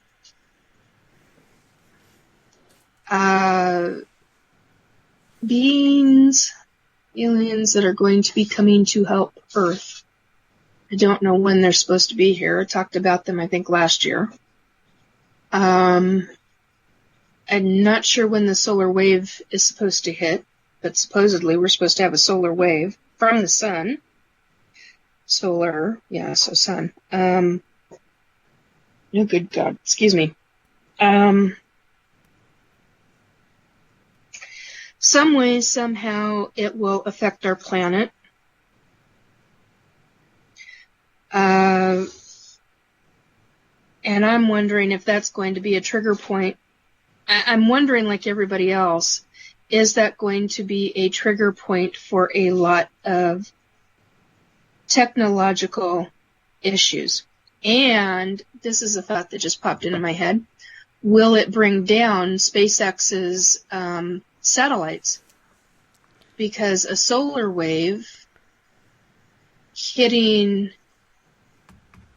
the Earth, that's like an EMP burst. But it makes me question a whole heck of a lot. And I'm still getting told that it's going to happen. Crazy! Seriously? Yeah, we've been getting flares, but waves would definitely be detrimental. Oh, yeah. I can't even fathom. I just can't fathom something like that. That's beyond my purview. I like the positive, upbeat stuff. This negative, detrimental crap is for the birds, man. Seriously. It's like, come on. Better deal with ghosties. So Jason said, UFOs, something behind the sun, and what looks like some sort of living thing in the sun. Yes. I was specific. Oh, boy. Didn't expect to talk about that tonight. I was told that there is a species on the other side of the sun, somehow within our orbit, so that we do not see it. We do not see whatever ship or type of ship or whatever it is. But yeah, he's right about that. Jason, why do I know you? You on SOR a lot? Are you on Spreaker a lot? Well, it's just interesting the different things going on and what they expect us to see and not to see. And I don't know, are the cloaks not working at that point, or what exactly happened there? They stay behind the sun. I know that there's a wave, some kind of wave that hits the sun. Hello. That hits the sun that causes the sun to have a solar burst. The solar burst turns into a solar wave because the amount that the sun is hit, the speed or the depth at which it's hit, it then produces this boom reaction from the sun, which produces this solar wave. So it's a twofold thing. So that's a good point. I'm glad he brought that up now that I'm thinking about it. So I wonder if whatever's behind the sun gets pushed into the sun, and whatever it would have to be something gigantically big. I mean, just gigantically big. Because what powers their ships? I think it is the sun, like solar rays, because I've seen them around the moon when it's really, really bright, like a full moon. It's not direct. Well, it is kind of direct sun in space or whatever, but they feed off of that energy from the sun. The closer you are, the more you get, and I definitely think that they're powered off of solar rays or solar power. Something. Yeah, I would tend to agree. There have been a lot of spaceships that have actually been captured on video. They've been mini videos, but they've been captured on video, going towards the sun and coming back out. Why would they do that? What purpose would they be doing just got the word told. They're collecting. What? Okay, this does not make sense to me. Here's the quote. Collecting radioactive isotopes? Radioactive isotopes? Radioactive, but for what? I don't even want to. I'm saying I don't even want to know, and they're trying to tell me, and I'm like, no, I'm not listening. And this goes beyond. I love science, and in some ways I've got a scientific mind, but I'm not ready to hear this yet. Okay, so radioactive isotopes. And I just got told, nope, you're not ready. Well, fudge. Because I verbalized it. See, now this is where Nikki gets her hand slapped from the other side. Oh, crapola. All right. That means I have to work on this so I can be open to it. Live and learn. Oh, goodness. Okay.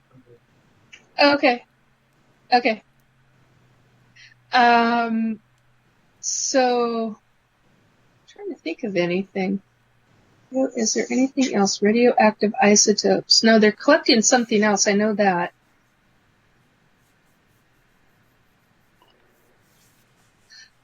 They're dumping. Why would they be dumping? I mean, what would be the purpose to dump Recycling, like reactivating. I don't know. See, now that does not make sense to me, because what I know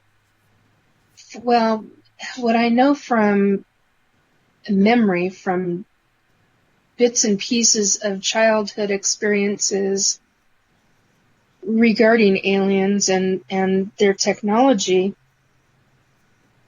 they have some kind of, the only way that I knew it as was an incinerator. It's not an incinerator. It was called something a lot more elaborate. And Nothing I just don't survives it. No, they put their waste, their garbage into this, I used to always call it the room. It was a room with blue light. And it evaporated. It literally, it incinerated anything that was put into that blue light. So I remember being told, so that you can understand this, Nikki, think of it as an incinerator. That's all I've ever thought of it as, was an incinerator. And I know it does a heck of a lot more than that. Heck of a lot more than that. But I honestly at this moment in time do not have the memories, unless I go into regression and pull them out of my head. There are things I'm ready for and things I'm not ready for regarding that stuff. Yeah, the thing that he said that really sticks to me is the living thing in the sun. What the hell ever? Yeah, which makes you question, is it some form of entity? I mean, that's what would lead me to question that, but it's a living, just like the planet Earth, the sun is a living matter. Well, on planet Earth, you have living matter and energy in which we use on a daily basis, as long as we live. And actually, even those on the spiritual side, on the spirit side, on the other side, after you die, you use, it's like cosmic energy. It's earth energy, it's planet energy, it's literally, it's cosmic universal energy. And, it just makes, so it's always there. Every planet has a form of some type of energy. And like with Earth, we have our plants that have frequencies. Everything has a frequency to it. Just depends on how high that frequency goes. I stood on Tuesday at 3 different trees and I'm sure if somebody looked at me doing this, they probably thought, there's a tree hugger for you. I didn't actually hug trees. I knew I had to have my hands on certain trees. And so, like when I was in the forest, in this state park, I saw this one specific tree. Why that tree? I have no idea. I went up to it and I put the palms of my hands on the left hand first on the tree bark, and it was like, for whatever reason, I don't know how else to explain it. It was like I recognized a frequency, an energy form. It recognized me. And it was the most fascinating experience that I've had in quite some time, simply because not only did it recognize me and I recognized its energy and its frequency, that tree, how do I explain this? It's like it went out to every tree in that park. And they all went through this one tree. Why? Not a clue. I mean, I will probably find out why later because I'm asking these questions now. But every plant, every seed that is dried and that is planted into the ground and rooted and starts growing has an energy to it. The soil has an energy to it. Even dead soil has a frequency to it. It's a very low frequency, but it's a frequency. Even rocks. I walked up to, and I got told when I was over at the lighthouse at Fort Worden, well, I wasn't at the lighthouse, I was near the lighthouse, because the lighthouse is closed to public. I got told by Spirit, you have to walk up and put your hands on rocks. And I went, are you kidding me? Now that's where I draw the line. And they were like, no, you have to do this. And there were volcanic rocks there. So I put my hands on this one gigantic boulder. It was a volcanic rock. And there was a frequency running through it. And it was a different frequency and then I got told you need to feel your way to the next boulder. And about 4 or 5 boulders later, I came across another one and it drew to me. I don't know how else to explain it. It was like it was calling out to me. I walked over to it. I put my one hand on it, palm of my hand on it, and there was a very, very different frequency. And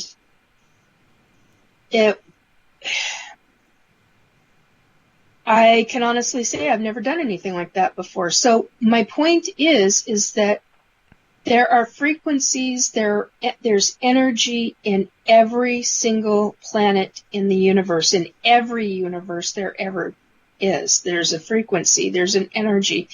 And each energy is going to be very different. The sun's energy, oh my God, I can't even fathom what that would be like. I mean, that would be off the charts high because it radiates such heat. It puts out such high intensity heat that the frequency from it must be astronomically high. So that leads to questions, is it living? Is it possible that the sun is a living being, just like the planet? The planet is a living being. And I've never said that in my entire life. This is the first time I've saying that. So, and I know there are races of aliens that's what they believe. They have frequencies that run very, very high. Everything runs in a frequency to them, and everything, literally everything, is living to them. So, it's a very interesting point Jason made regarding what's inside. Yeah, he also asked, are they dumping dark energy, which is kind of what I was saying, recycling. They're dumping this stuff off and it's renewing it. Basically, it eats it and uses it as fuel. Yes, fuel, to create energy. And Sleepy said opening portals. And vortexes. Vortices. Aliens are, the interesting thing is cryptids. When you get back into the topic of tonight's discussion, cryptids are extremely proficient at opening portals. Portals you can open at a specific frequency. A human being can, depending upon their level of ability, can open a frequency. Hell, for that matter, they can open a vortex. A little dangerous to open a vortex. Yeah, and in some people's viewpoint, and extremely dangerous to open a portal. Excuse me. But it can be done. And I know a couple people that can open a portal and can... What is the most appropriate way to say this? And I just got told bluntly. Okay. I know certain people that can open portals, and they can put evil spirits, cut up evil spirits into them and actually blow the portals up. So human beings have really dynamic set of abilities. It just depends on where and how you're able to use it. We all know people in our lives that can, if they get angry, can walk down a street and blow lights up, like street lights. And they're not intending to. It's just their frequency is on such a high level that the glass in the light bulbs can't handle it. That's something where they have to learn to control themselves. A little difficult to do when you're angry. Yeah. But it's definitely a good way to protect yourself. Yeah. It's definitely a good way to protect yourself, though. If you can learn to control that and harness that, and you get physically attacked, you wouldn't have to lift a dang finger. All you'd have to do is throw that energy out, and man, you could do some serious damage. So, yeah, I mean, and actually the interesting thing is we used to do that. I don't know if I've said it on the show or not, but I found out last year that I lived in Atlantis, and somebody had triggered a memory, and this person she had said something to me, and I went, oh my God, you gotta be kidding me. And she was like, what? And I started seeing things that I was like, how is that possible? And then I was seeing lots and lots of flashbacks of my time on Atlantis. And since then, and in the last 3 months, I found out, because of somebody else who I ended up inexplicably triggering their memories, it was because of what they talked about with their memories that it's when it hit me that I was head of security for Atlantis. And I'm like, you've got to be bleeping kidding me. No, I don't believe that. And then I'm like, how else would I know to allow, there were very specific things, very, very, very specific things. And one of the things that I have since remembered was that human beings at one point lived to over 1,000 years old. And that was taken away from us.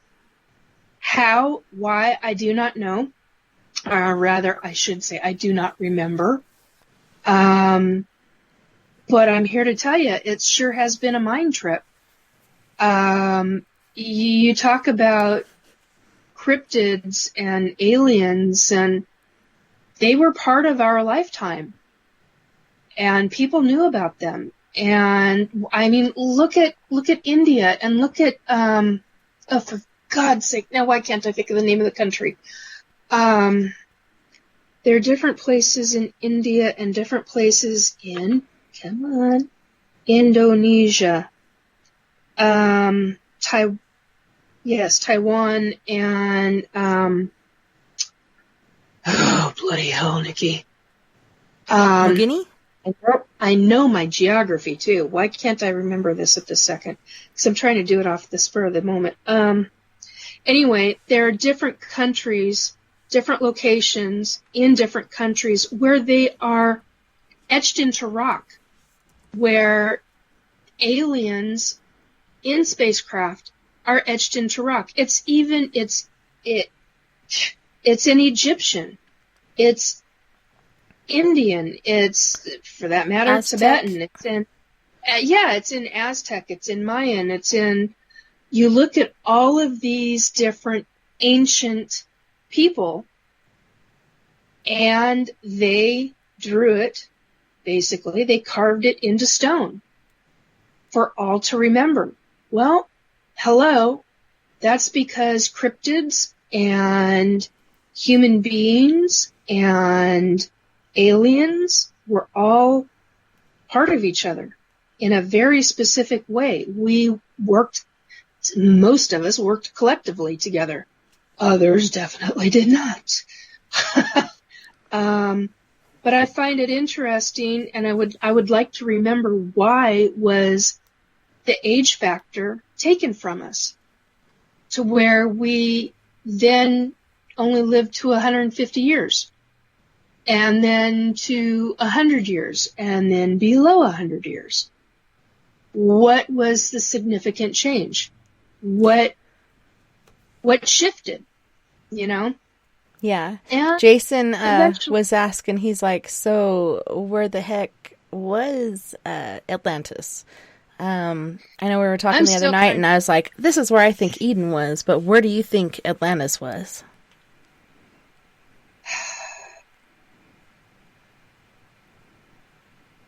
You're going to laugh. Hang on a second. I gotta call up a map so that I'm crystal clear on what I'm trying to say. For God's sake, get off my screen. Pardon me 1 second, guys. I'm trying to get Google to work with me here, and it's being a real pain in the kazoo. Come on. Thank you. Go over to the other country. Little bit more. Thank you. Okay.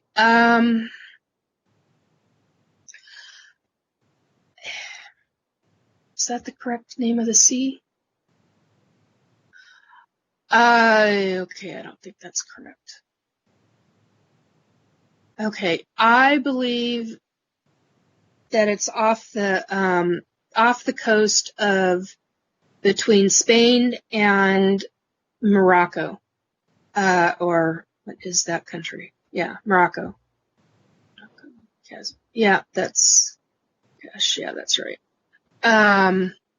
So somewhere in that area, either on the east or the west, I think it was a lot bigger than what is talked about, because there's only one.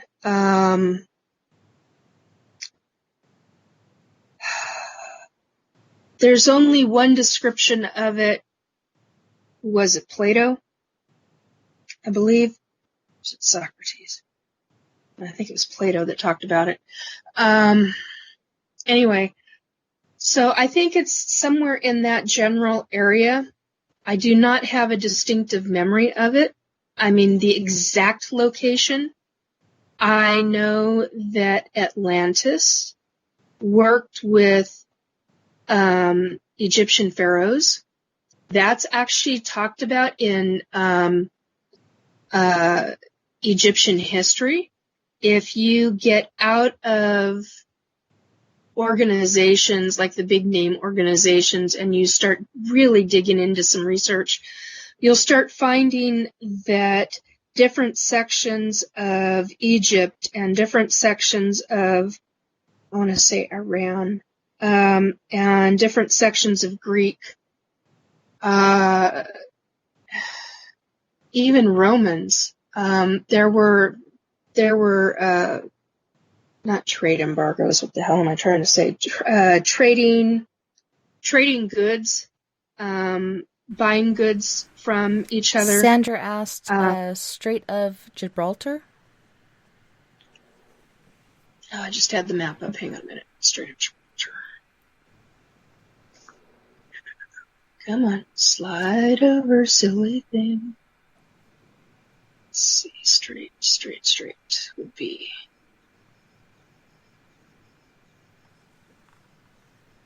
I don't want to answer yes because I have an image of that in my head, and it's different than what I'm seeing on the stupid map. Oh, I don't like it when maps do this. Well, Gibraltar would be through there. Well, on that note, we're going to go to our second music break, and that'll give us time to check some stuff out. Yeah, because No worries. On this break, we have Griff from Toronto, Canada with Best Life. We have Fluid with I Love It. Fluid is from Union City, California. And Chico from Milwaukee with They Be On Me. And Griff with Zoo. You guys don't go anywhere. We'll be right back after this musical break.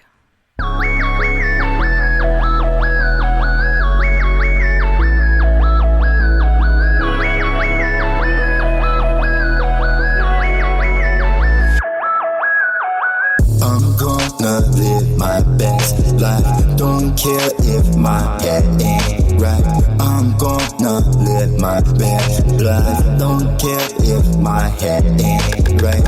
I'm gonna live my best life. Don't care if my head ain't right. Do you and live your best life. Don't care if my head ain't right. Where you from? Who you with? Are you a blood? Are you a clip? I do my thing, stay legit. In this world, no one's innocent. VIP, get bottles. One snap of my fingertips. See these haters like blah blah blah, blah blah blah blah, talking gibberish. I'm gonna live my best life. Don't care if my head ain't right. I'm gonna live my best life. Don't care if my head ain't right. I'm gonna live my best life. Don't care if my head ain't right. Do you and live your best life. Don't care if my head ain't right. Rolling and rolling and rolling SUV. Rolling and rolling and rolling with my homies. Rolling and rolling and rolling SUV. Rolling and rolling and rolling with my homies. I'm going to live my best life. Don't care if my head ain't right. I'm going to live my best life. Do you live your best life? Do you live your best life? Do you live your best life? I'm going to live my best life.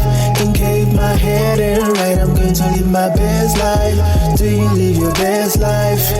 Do you live your best life? Do you live your best life? I'm gonna live my best life. Don't care if my head ain't right. I'm gonna live my best life. Don't care if my head ain't right. I'm gonna live my best life. Don't care if my head ain't right. Do you and live your best life. Don't care if my head ain't right.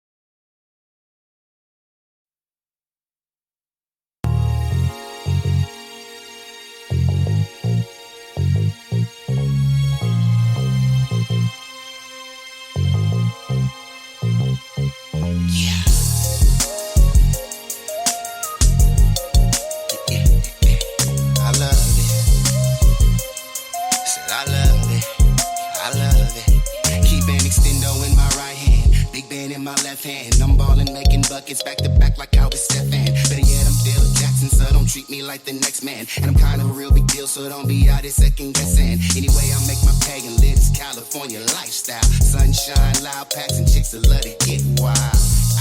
That's how we do it every day. Slipping, sliding through the traffic on a mission for the day. Clearing marks about my way. Really got no time for y'all today. And all the craziness y'all talk, but never get your story straight. See me out here living great. I don't give a about all that hate. And when it comes to kicking game, I give you all that you can take. Trying to do it big, got no complaints. Every morning eating steak. And say I'm wrong for showing out, but I'ma do it anyway. Trust and thing ain't nothing bitch, cause I can do it any day. And it don't matter where I go, I always represent the yay. I'm so in love with this lifestyle. Anything I want, I say the word, I get it right now. Boppers used to hate me, now they tell me I'm a tight now. Swagger through the roof, got everybody on my height now. So in love with this lifestyle. And I love it, and I love it, and I love it. So in love with this lifestyle. Anything I want, I say the word, I get it right now. See me, I'm out here getting it and loving how I live. Best believe if I do something, I'm a stupid do it big. And this hustling is is my gig, so don't you ask me what I stand for. Stacking while I'm macking, trying to earn myself a couple Lambos. Yeah, you know them toys for them big boys. Emperor of sorts and all you other players decoys. Meaning you're not the real deal. Keep an appetite for dollars that I never miss a meal. All you suckers need to chill. I'm just trying to stack a meal and pull the baddest bras around and let shorty sex appeal. Little bit of Netflix, then we chill. Lose them clothes, keep on them heels. Working like a 9 to 5 and go right back to chasing skrill. I bring that real, never that phony. BS, y'all be stressing, put it down just like an OG. Perform these cookies, take flight. Summer, y'all just out here acting. I'm a boss in real life. I'm so in love with this lifestyle. Anything I want, I say the word, I get it right now. Boppers used to hate me, now they tell me I'm a tight now. Swagger through the roof, got everybody on my height now. So in love with this lifestyle. And I love it, and I love it, and I love it. So in love with this lifestyle. Anything I want, I say the word, I get it right now. Keep it more 100 than a C note. Hall of Fame spitting, representing with these pimp quotes. Don't try to front, you know this shit's dope. Question is, will I ever fail? My answer is no. I make this hustling look amazing. Put it down, doper than a blunt of purple hazing. Spicy on the mic, I bring the fire like a Cajun. Scoville's making haters sweat when I be blazing. Leaning to the side, haters everywhere. Yeah, I hear them talking, but they simply wasting air. Can't understand the reason that they stay in my affairs. But I'm major with my movements, getting money everywhere. I'm so in love with this lifestyle. Anything I want, I say the word, I get it right now.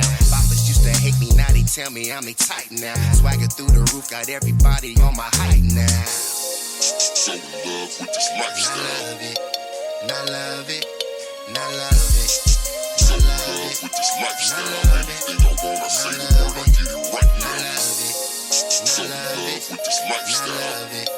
And I love it, and I love it. So in love with this lifestyle. Anything I want, I say the word, I get it right now.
She was a Loompa Loompa, now her body super duper. Getting a lot of attention she was never used to. Hitting me up like I was Uber. Got a few miles, so I guess she's a cougar. Real winner, never seen her with a loser. Gorilla talk, ooga booga booga. Scuba, tuba, diver, I'm a rider. Getting cider, sweet like cider. Fighter, fighter, rider. Neither wants to get it going. Know it, hold it, fold it, blow it. Wait, I'm joking. Cages broken from these beasts. From down east on the streets, it's a zoo. All I want to do right now is leave this zoo. All I wanna do. All I want to do right now is leave this zoo for good.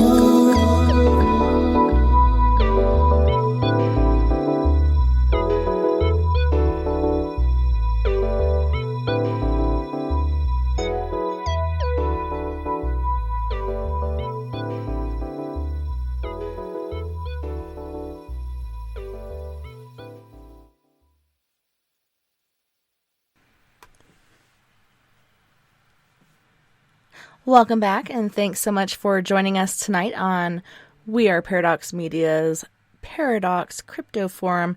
And yes, we are all over the place, but we're covering a lot of good ground, I think. Tonight we have Miss Nikki Jacobs, and we also have Wayland Colburn. Welcome back, guys, and thanks so much for being here.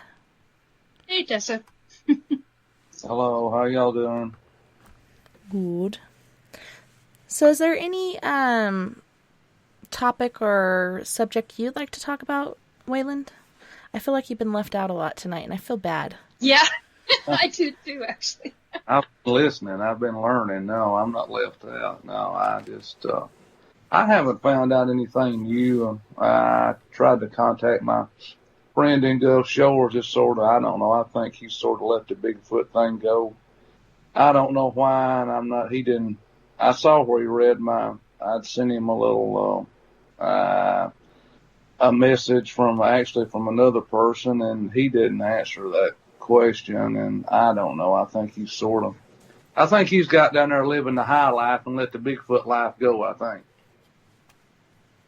Fishing and staying on the ocean and enjoying the sunshine and all that good stuff, I think, sort of overtaking Bigfoot. Looks that way anyway, but it's a good life. I've got a cousin lives down there. It's a nice place, so he may have let it go. I think he may be back. He's actually with the seminar school also. I think he may be back preaching. I don't know if both can mix or not. Religion and Bigfoot. I don't know about all that stuff. I've never asked him, but I think he may be back doing that now too, and not answering the question, so I just sort of let it slide, you know.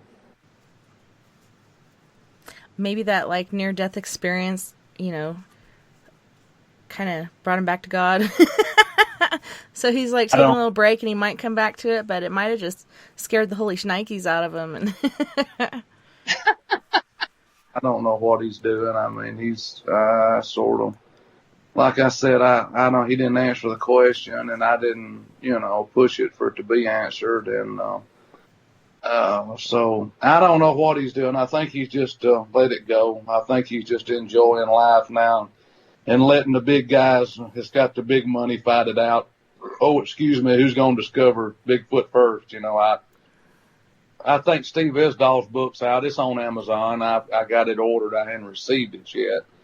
I was going to read it. He's from British Columbia there, and I don't know what all is going, you know, tell in that book, what all he saw from a kid till, you know, modern day, but we'll see when we get the book. We'll read it. It may be on ebooks too. It may be where you can, I think somebody actually talked him into reading the book where you can actually hear him read the book, so it may be where you can buy it and, you know, and listen to it and not have to read the book itself. Which is, Audible. It's cool. Is that what it's called? Yeah, that's what it's on. I think the book's actually on that. I don't know how much at a cost. What did I pay for the book? I think it was about $14, I think, for the book. And but I believe it is on Audible. If people want to look it up and listen to it, might be interesting. Buy it and listen to it a little bit every day, or however you want to do it. See what he has to say. Besides, as you get older, it's harder to read, as we all know. The eyes go. So that's the way it is. Yeah. Sometimes it's better just to sit back and let somebody else do it, and you listen sometimes. And that's about really. I mean, the Giants. I mean, Nikki was talking. Well, yeah, they've talked a lot about that. If you listen to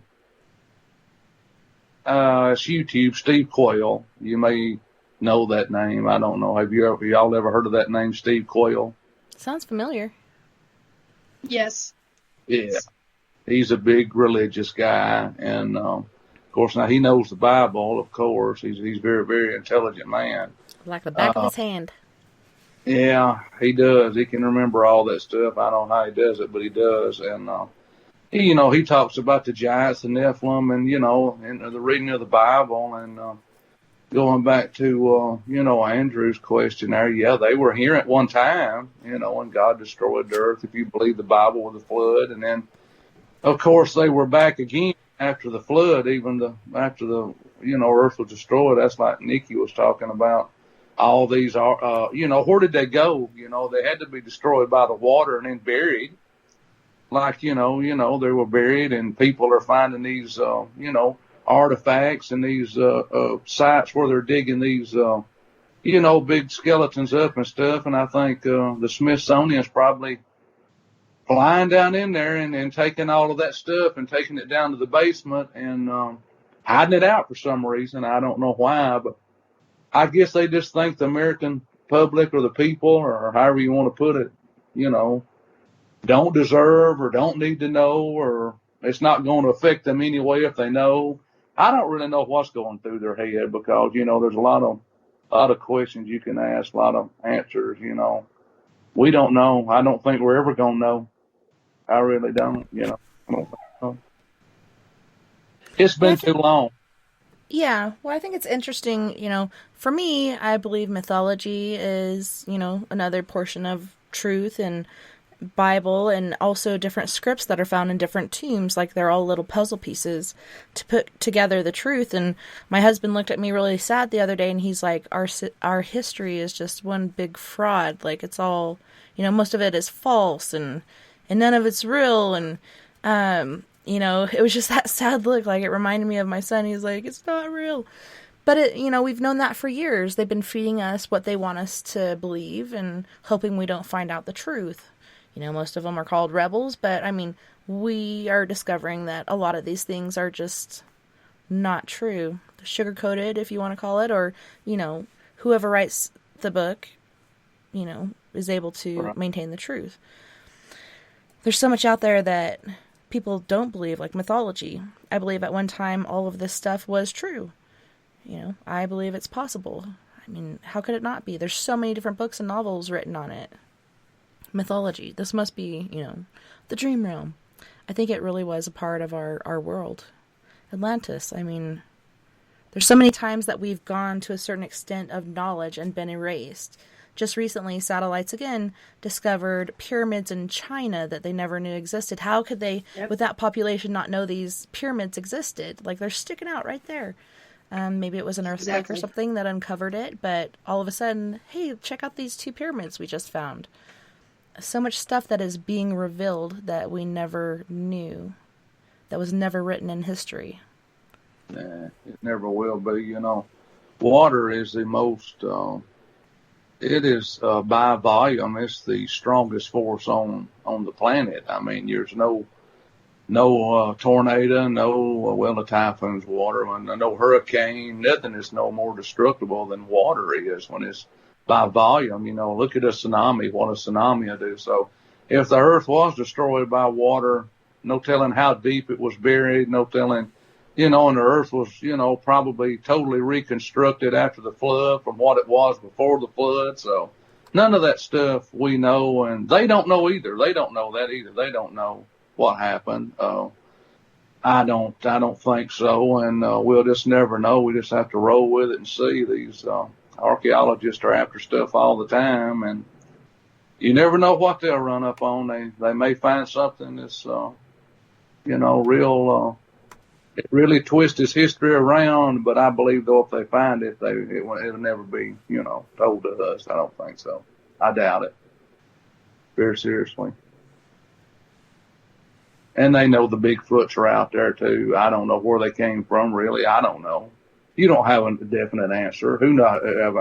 Have you ever talked to anybody that has a real, true, definite answer of what they are, where they came from? Are they aliens? Are they flesh and blood? Are they from the Bible? Or were they here, or did they come from another country? A lot of questions to be answered, and it seems like no one wants to answer those questions. Don't look like. Well, psychically, I know they were here before we were. Sure. Had to be, yeah. But there's no documentation, no proof of that. I also know that just simply from oh my God, now I can't think of his name, David Paulides, and the team that he was with, and the group of scientists, they were able to deal with the genome. Not he himself, but he knows of them. And of course, I can't think of the name of the scientist, the female scientist who worked out the genome was a human female. And that's big news. Yeah. But they tried to shut her down, and they tried to shut a bunch of other people that were in the know about it. They tried to shut them down and discredit them. And I'm like, why? What is so wrong about that kind of knowledge? Why is that so completely wrong? Right. They did shut her down. They totally discredited her. You're trying to think of Dr. Ketchum is what her name was. She was I think she hit. Yes, correct. Yeah, I think she hit with some of the people in the 911 attack. 9/11 in New York City, trying to verify the bodies from bones and stuff. I think she had a big hand to do with that also. And she stepped over into that field, and man, they tore her up like a lawnmower going through grass. That was the end. I don't know. What they do. They done a, good job of it, and who knows? I don't know. Like I said, they messed around with it. Scott Carpenter took her that stuff, and I don't know if David, I don't know if he had any samples he sent in. I've read some of his books, but Scott and I think Miss Short, Bobby Short, she's passed away. She had a big book about the Sasquatch, and you can look that up on YouTube and find her. Her book is still out there. She's passed away, and she passed a lot of her knowledge on. That's how Scott, I think, got a lot of his knowledge is from her. She was very, very schooled and studied for years about the Bigfoot race, and he sort of carried it on, and now he's sort of stopped too. I think he's made a little video I was going to watch on YouTube and a little bit today. He just don't do a whole lot anymore. He was a very interesting man. I like to watch him. I like to listen to him talk. He had a college education. He was sort of like myself, an old dumb country boy that got a chance to go to college, and he went. And but he's just he'll basically tell you now he thinks it's all Nephilim, and it's spiritual, and it's the Bible, and he's totally, backed off. He's got on YouTube and told that himself. I don't have to tell it. He's told it to the world.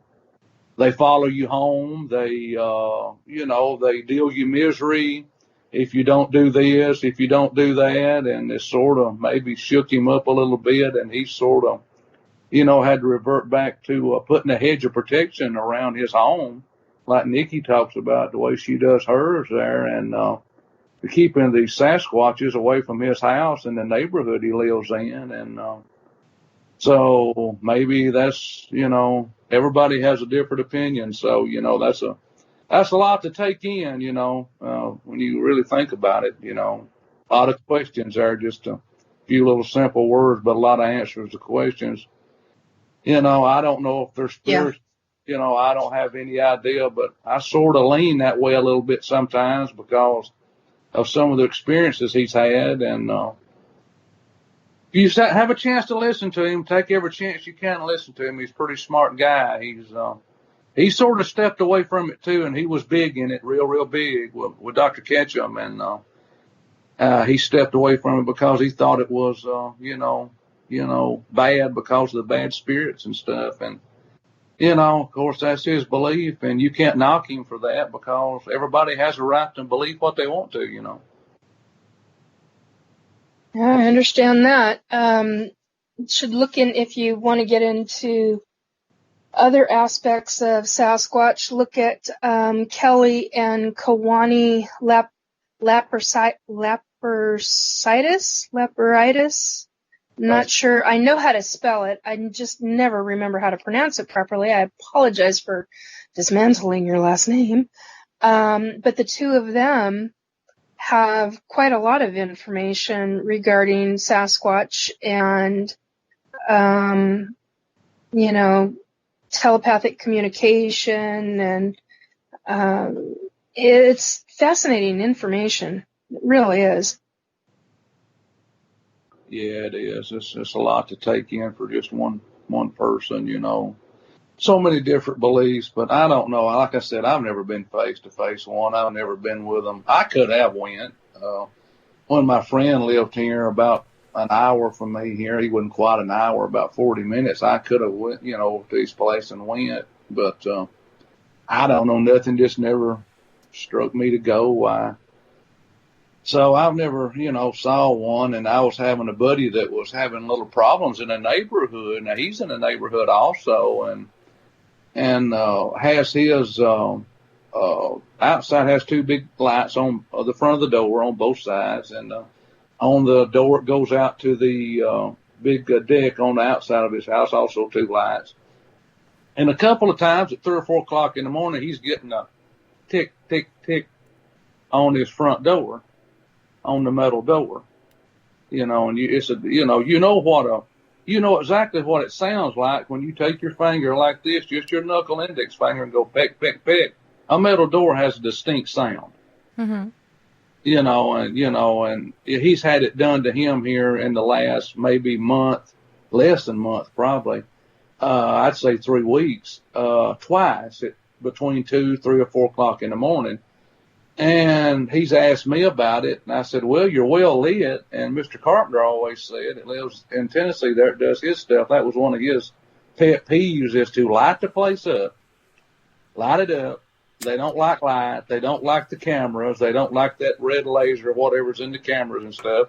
And how to keep them off your property, put floodlights everywhere. And I said, well, I don't know if one would come up unless it might be a juvenile or a younger one is just sort of curious, and the lights don't bother it, would peck on your door at 3 or 4 o'clock in the morning, just go 3 pecks, peck, peck, peck, and then gone, and he's awake, and he's up with his gun, and nothing's there, and then, and he's in a neighborhood where people, that shouldn't go on. Sort of the same kind of neighborhood I'm in, a gated community. He just lives across town. So I don't think somebody's sneaking in, which they could. Anything can happen. Don't get me wrong. People are brave. They'll do anything. But that's sort of taking your life in your own hands when you go into a gated community and you pick on somebody's door. Open the door on a 12 gauge. It's probably over with. But bad to say it that way, but it is. I wouldn't be doing it in a community like that where houses are basically, you're just a fence away from your neighbor. All you got to do is look over the fence or, on the porch and see the next door neighbor, So I don't know what's going on there. I really don't. I just told him to keep it lit up and, maybe put some game trail cameras out. Do that. Maybe if it's something like that. I think they are here, and they're inching closer into town, into the communities. I think they're coming in here where these communities have these dumpsters, and people waste a lot of food, good food, thrown away in a dumpster that would be eaten. And my buddy said that. He said he thought they were. Well, he said they were inching closer into town. So that tells me, they're out of a nighttime, and you surely can't see them of a daytime. So how you gonna see them of a nighttime? So, there it goes, so it could be what's happening, could be a rogue one around or something like that, but, you never know. I just don't think he's dreaming. I know him too well, so I know something's going on or he wouldn't have mentioned it. So we'll just have to see what develops out of that, Well, it's just like bears. Bears are coming into town too, and more every year. And I don't know if it's a learned habit or what, but like you said, there's lots of ways that they can partake of, and a lot of things are scarce for them, different plants and such, due to not enough rain and other things going on, and just a learned habit. Hey, these humans are wasteful. Let's see what they left behind. They're curious. A lot of good food dumped in, and we're here in town. Yeah. We're here in town too, and you've got McDonald's, Jack's, you've got Taco Bell, you've got the Mexican restaurants, you've got Pizza Hut. We're all right here within 2 miles of everything, and a lot of dumpsters with a lot of good stuff in it thrown away every day, So, who knows? Hey, a raccoon will jump over in there. He's got sense enough to know there's hey, let's get in here and have a party. There's some good grub in here, I know if a raccoon can do it, a Bigfoot can. So, that's because I think they're a little smarter than a raccoon. Just a tad. Yeah, tad. So, poor little raccoon, he's a curious animal. But he's pretty smart, too.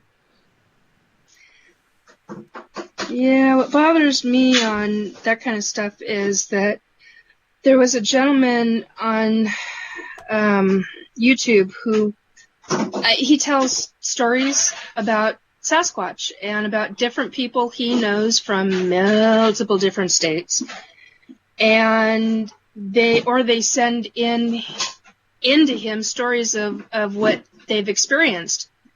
And basically this one story was about how there was an ill Sasquatch who was foraging in a dumpster. I'm going to mute. But it was concerning to me because it was apparent by what the guy described that there was something medically wrong with this thing. And it was walking with a limp, and there was other issues, and I'm like, that's worrisome. That's worrisome. You see, doesn't matter if it's a Sasquatch or if it's any known animal. There are issues you need to help out. And they're like, well, I should go put it out of its misery. I'm like, no! Excuse me? Try frickin' helping it first. Yeah, that was like that bear that had come into town, and it's walking around everywhere on its hind legs. And occasionally it would go down on all four, but for the most part it was walking around everywhere on its hind legs, and come to find out its two front legs were broken. So I think instead of helping it to reheal, I think they did put it to sleep, which is very sad, because I think it could have recouped, but who knows what sort of damage from landing on it repeatedly being broken, how shattered and stuff it could have been. But, they're like, man, check this out, filming it, when in reality, this thing, is only doing it because it has to. That's the only way it can get around. Yeah, and that's what's disturbing. The mentality is kill it first and then fix it later. And I'm like, you SOB. No, get out of that mentality. Try helping first. Shoot first, ask questions later. Yeah, basically the mentality. No. Yeah. There are reasons animals and beings do the things that they do. Well, that just reminded me of that story where the guy was out hunting with his friends, and they came across two Sasquatch, and they actually shot one, and then went up to it and realized how human it was, and ended up burying it, and the other one got away, but that guy kept it a secret as far as where he buried it. I think he finally told somebody where it was so it could be revealed. But yeah, he felt really bad about it because they are so much like us. You know, the genome is just a little different, the genetic lineup, but they're very smart, very tactical, and sometimes they get caught off guard. Actually, the Silverton train going up from Durango to Silverton had a lot of people got pictures of one going through a field. You know, his timing was a little off. I would have just ducked down and pretended like I was a bush or something, but he just kept walking. Like, I gotta get out of here. Poor guy.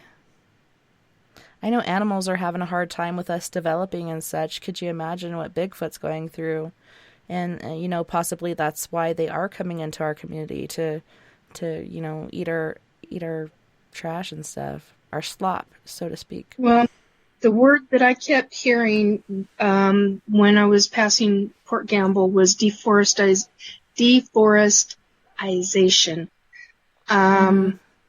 And they're losing so much of the land to civilization that, and I know where they're hiding. I mean, I know in the Pacific Northwest where they're hiding. I'm not gonna no way in bloody, I'm not stating it. Are you kidding me? People out there with shotguns. That's what pisses me off. There are hunting parties that go hunting for these creatures, these beings, and it's like, you know, hunt to extinction, and that's the mentality. It's no wonder there are issues with human beings and other alien beings, because hello, we do so much damage. Yeah. Jason was saying in the chat, there's a Bigfoot research group in Florida, and it's going through something similar to Scott Carpenter, now getting paranormal activities, and they learn that these things do not like them and their lives are in danger, so they don't seem to be into Bigfoot anymore. A lot of people are kind of backing off from, you know, for my team, you know, paranormal research, paranormal investigation. But there are places that you can go and do that distancing and wear your mask. But, I mean, oh my gosh, walking around with one of those, so hot. It's like, I can't wait to get out of here. Yeah. My face is melting. Having a mask on, oh yeah, kills the nose, kills the cheeks, and you about want to rip your face off because it's so hot. You know, it's just, it's too much. But I could see with Bigfoot research, you know, you're out in the open, you know, you can have even 10 to 20 feet distance and cover ground, try to find different artifacts and such of Bigfoot. I mean, there's stuff out there all the time, different teepee sort of dwellings that don't have all the leaves on them. Perhaps they took it apart before they moved on and just left the structure there so they could rebuild it another day, perhaps. Bent over tree branches, different markings. Even a long time ago, Native Americans used to bend trees to show the direction to waterways. Who knows why the Bigfoot are doing it? Perhaps the same reasons. This is the direction towards food or water or whatever different signals they're using. They are so intelligent. I would not be surprised that they're doing these different things to communicate with different tribes. They use different frequencies. They can be invisible like an alien. You know, the aliens, they can haul you in and out of your home through the frickin', you know, 2x4s of your house. I mean, and it's nothing to them. Well, Sasquatch, they're not going to do that. They're not going to haul you out, but they will come and visit. Of course, if you're intuitive, you can smell them. Smell like a wet dog or smell like garbage, or a skunk is usually. And when you get the smell of the skunk inside your home, it's like, okay, hi guys. Can we tone it down a bit, please? We start smelling the dogs. Okay, who got sprayed? Both the male dogs that we have had to live in the backyard for quite some time because they keep getting out and going and getting sprayed by the same family of skunk every 2 weeks. Oh, jeez, that would drive me nuts. Cans and cans of tomato sauce. Yeah, that's gets really expensive real fast. Yeah, Vern was like, I'll just take him down to the river and, you know, check him in and he'll be fine. I'm like, no, dude. Tomato bath, like, have you not heard of this stuff? Yeah, no kidding. Yeah, Well, they have they it. will, Sasquatch, they'll come in to your, if you are known to them, they will actually, not all of them. Now, this is something interesting that I have learned over the last 2 years, is that Sasquatch will, if you are known to them and you are, say, a Sasquatch in a different lifetime, they'll check on you periodically. Now, if you're not, then they consider you a friend for whatever reason. They somehow follow your energy back to your home, and this is not a frightening thing. This is where they want to make sure you're okay, and they'll come in and check on you, and they'll turn around and they'll walk back out the door, or not the door, or through the wall.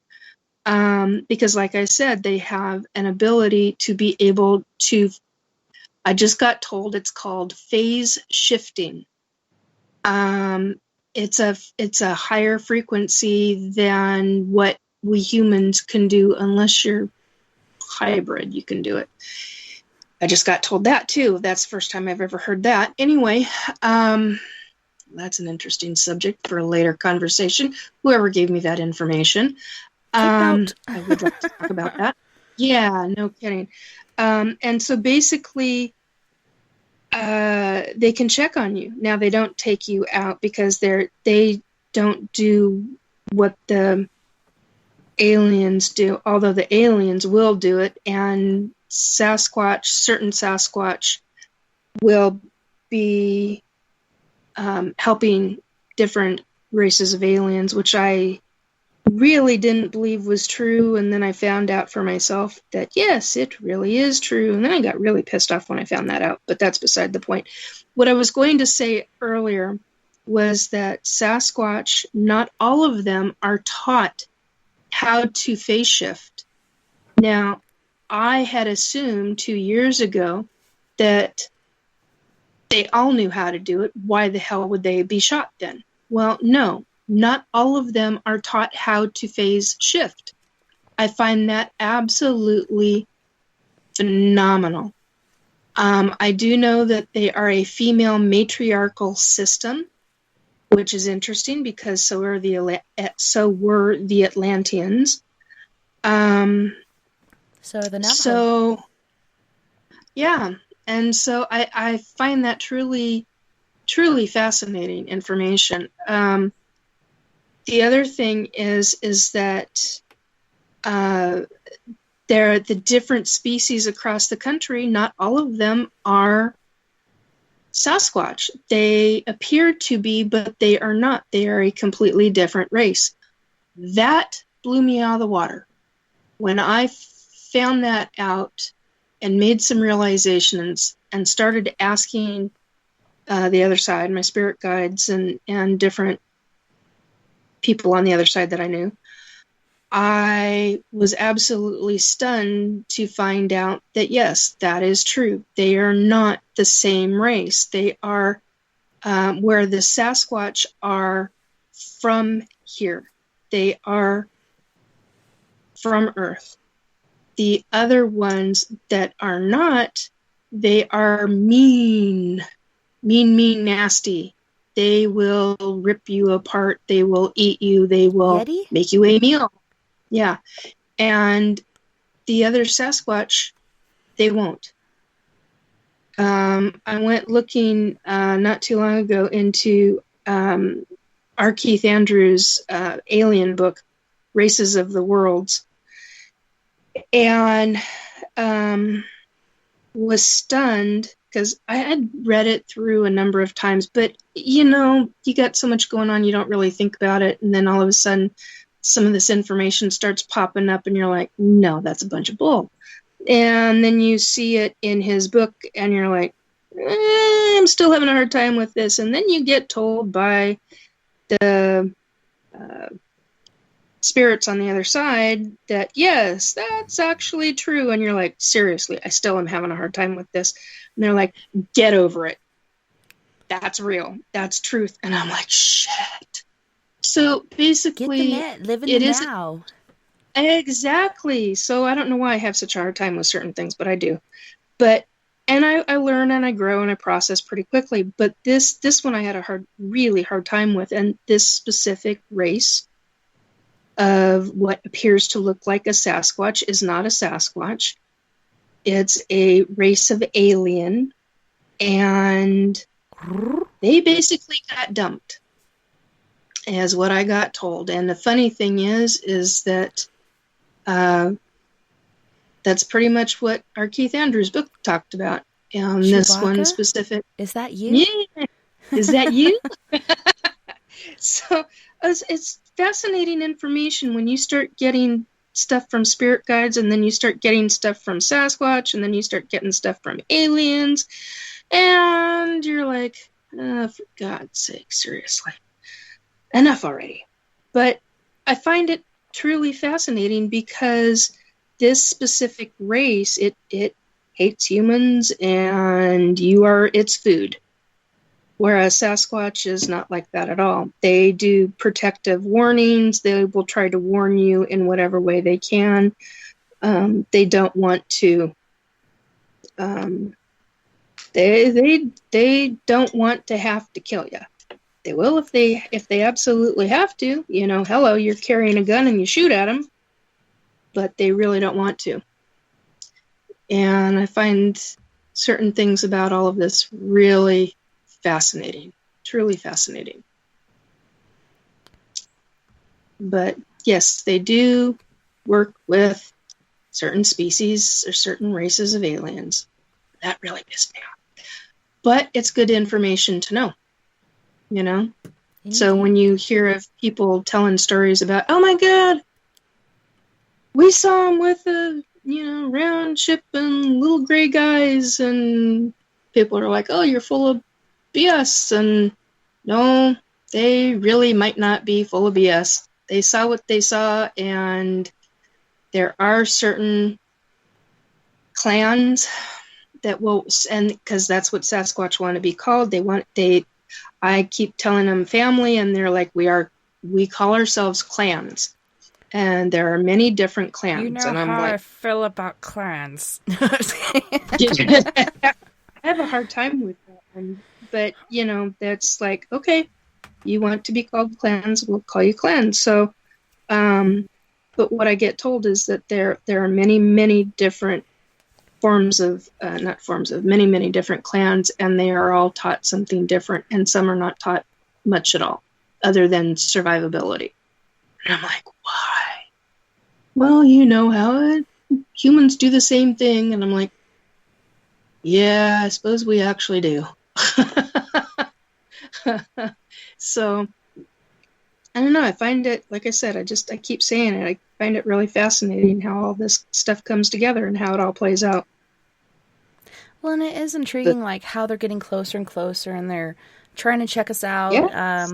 There was a recent story where, this husband and wife had purchased a trailer, which people buy those, and it's so cheap to renovate them. It's amazing.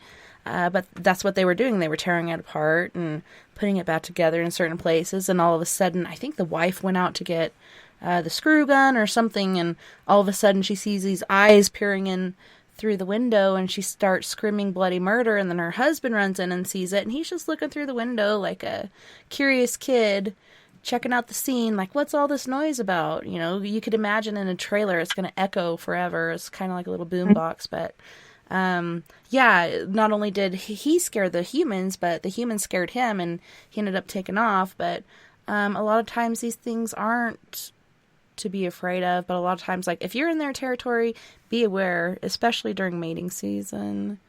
Wear layers. Oh my God.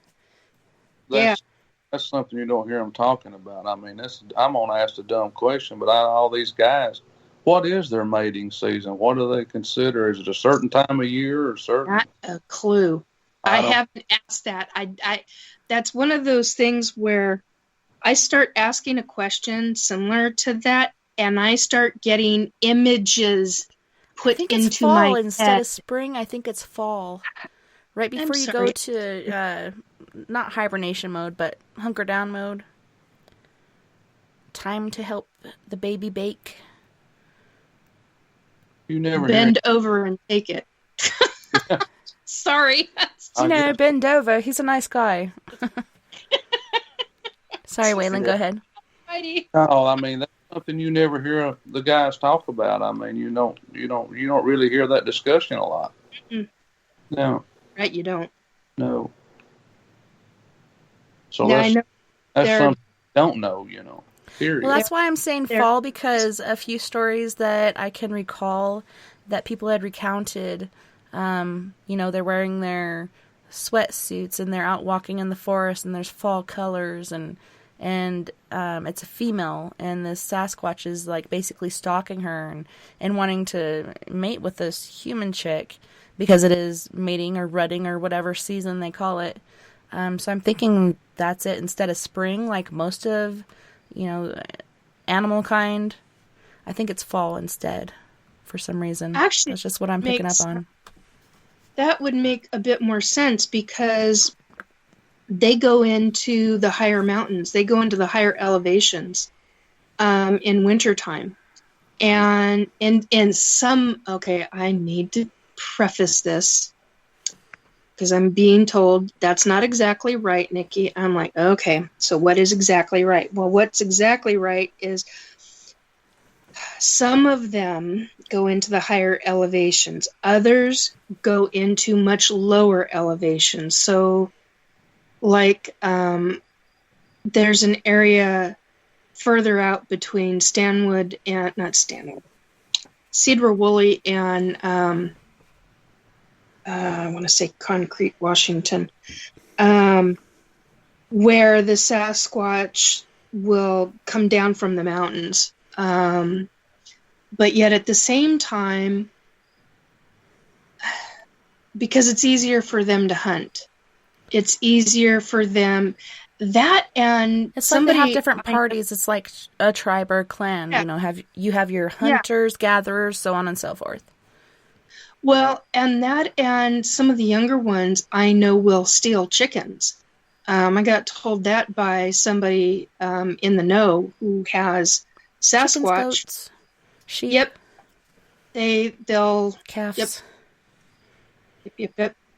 It's usually the smaller ones, but yeah, they'll take him right off the property, and all of a sudden you'll hear the screech from the animal, and then no more, and it's not it's one screech. That's it.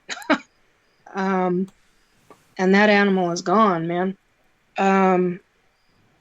So it's like you want to keep your cats in and don't have them out at night. And but yeah, and it's usually the younger ones that do that. The older ones don't, because it's easy pickings. So, but they're not only meat eaters. They eat root vegetables. They eat fruit during the spring or during the late summer. Bark berries. Vegetables, roots. Roots. They'll eat leaves. They know which leaves are. Wow, I just got told dock leaves. Why am I being told dock leaves? Dock leaves you would not. Okay, a human would not eat dock leaves, but a Sasquatch would? Really? So, Jason's like, so what race are they? There is no race. It's all the human race. I'm just kidding. Yeah. I think they're an offshoot of humans. They are an offshoot of human, but I've never been told... Homo erectus. I've never been told an actual name, and believe me, I have asked. Oh my God, they get tired of me asking. I do not know why I am not told. I do know that one of them tried to tell me something, and it was at such a high pitch that there was no way in hell I could understand it. I mean, I was like, what was that? Like, okay, Xena warrior princess. Yeah, no kidding. So They do call themselves something specific. They're okay with us calling them Sasquatch. They really don't like the word Bigfoot, but it's mutual with Sasquatch. So,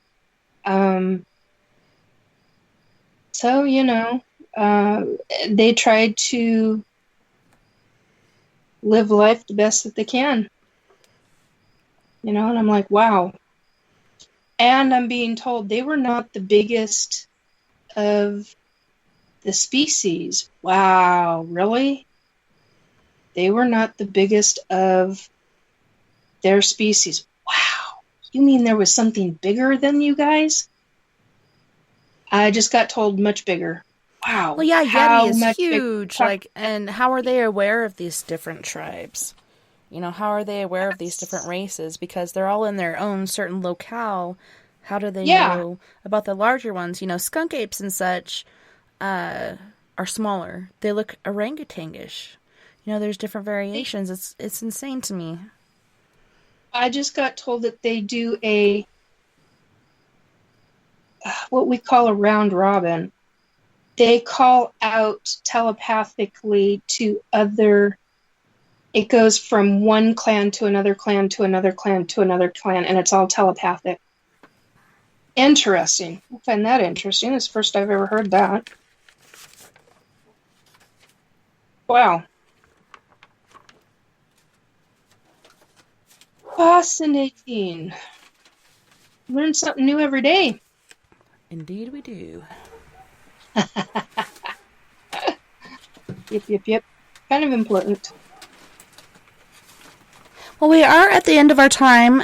Wayland and Nikki, would you like to let our listeners know how to contact you? I know most of the people in here are friends with you guys on Facebook or Skype or whatnot, but could you give our listeners your info so they may contact you about perhaps their different experiences or questions they may have? Go ahead.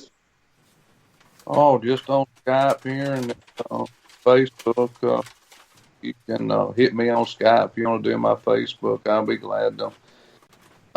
Just the same names. You got to just look up the same name you got here on Skype. You can find the Facebook, and that's about it. I'll be glad to, share what information I have with anybody.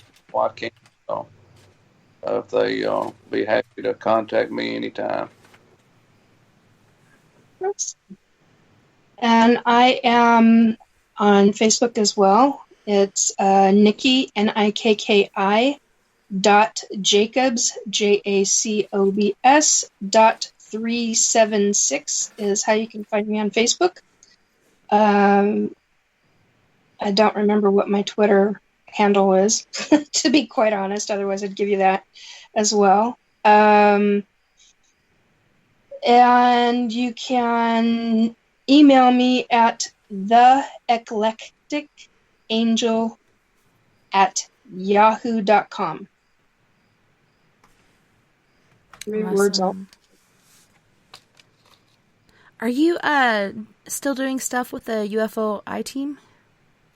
Yeah, I'm still part of the team, but the team hasn't gotten together. We're actually getting together next month for a big camp out and on private property. And so looking forward to seeing everybody then and getting together and doing a sky watch and learning more about this land that's got a lot of big, gigantic crystals on it. And so, yeah, I'm still part of the UFOI team and still very involved in that, and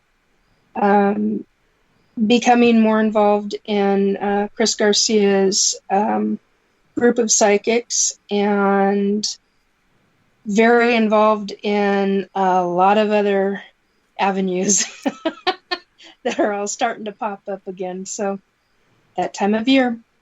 Well, thank you so much once again for being on the panel with me tonight, Nikki and Wayland. It was awesome having you on Late Night in the Rockies, and I can't wait to do it again next month. We had our hairs crossed there, me and Wayland. He's like, I wasn't supposed to be here, but I'm glad he was, even though he was somewhat of a quiet observer this evening. I'm glad he's here because I love his input and his different stories. Same But here. thank you guys again. Thank you. Thank you. Thank you for having us.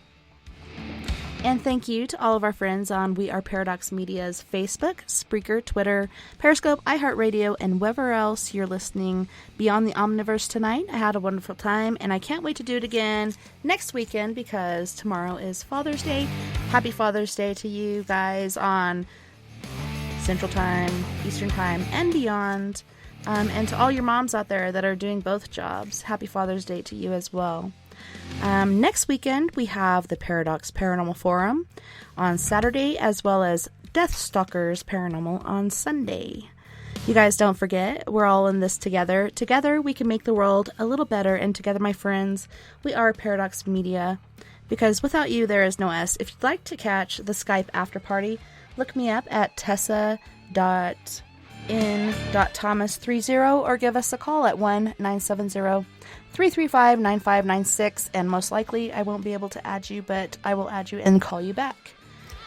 Until next time, you guys, nighty-night, love and light, take care of my yous. Don't forget, we got Sleepy Dave Davenport on Mondays and Fridays with the Time Slip Cafe.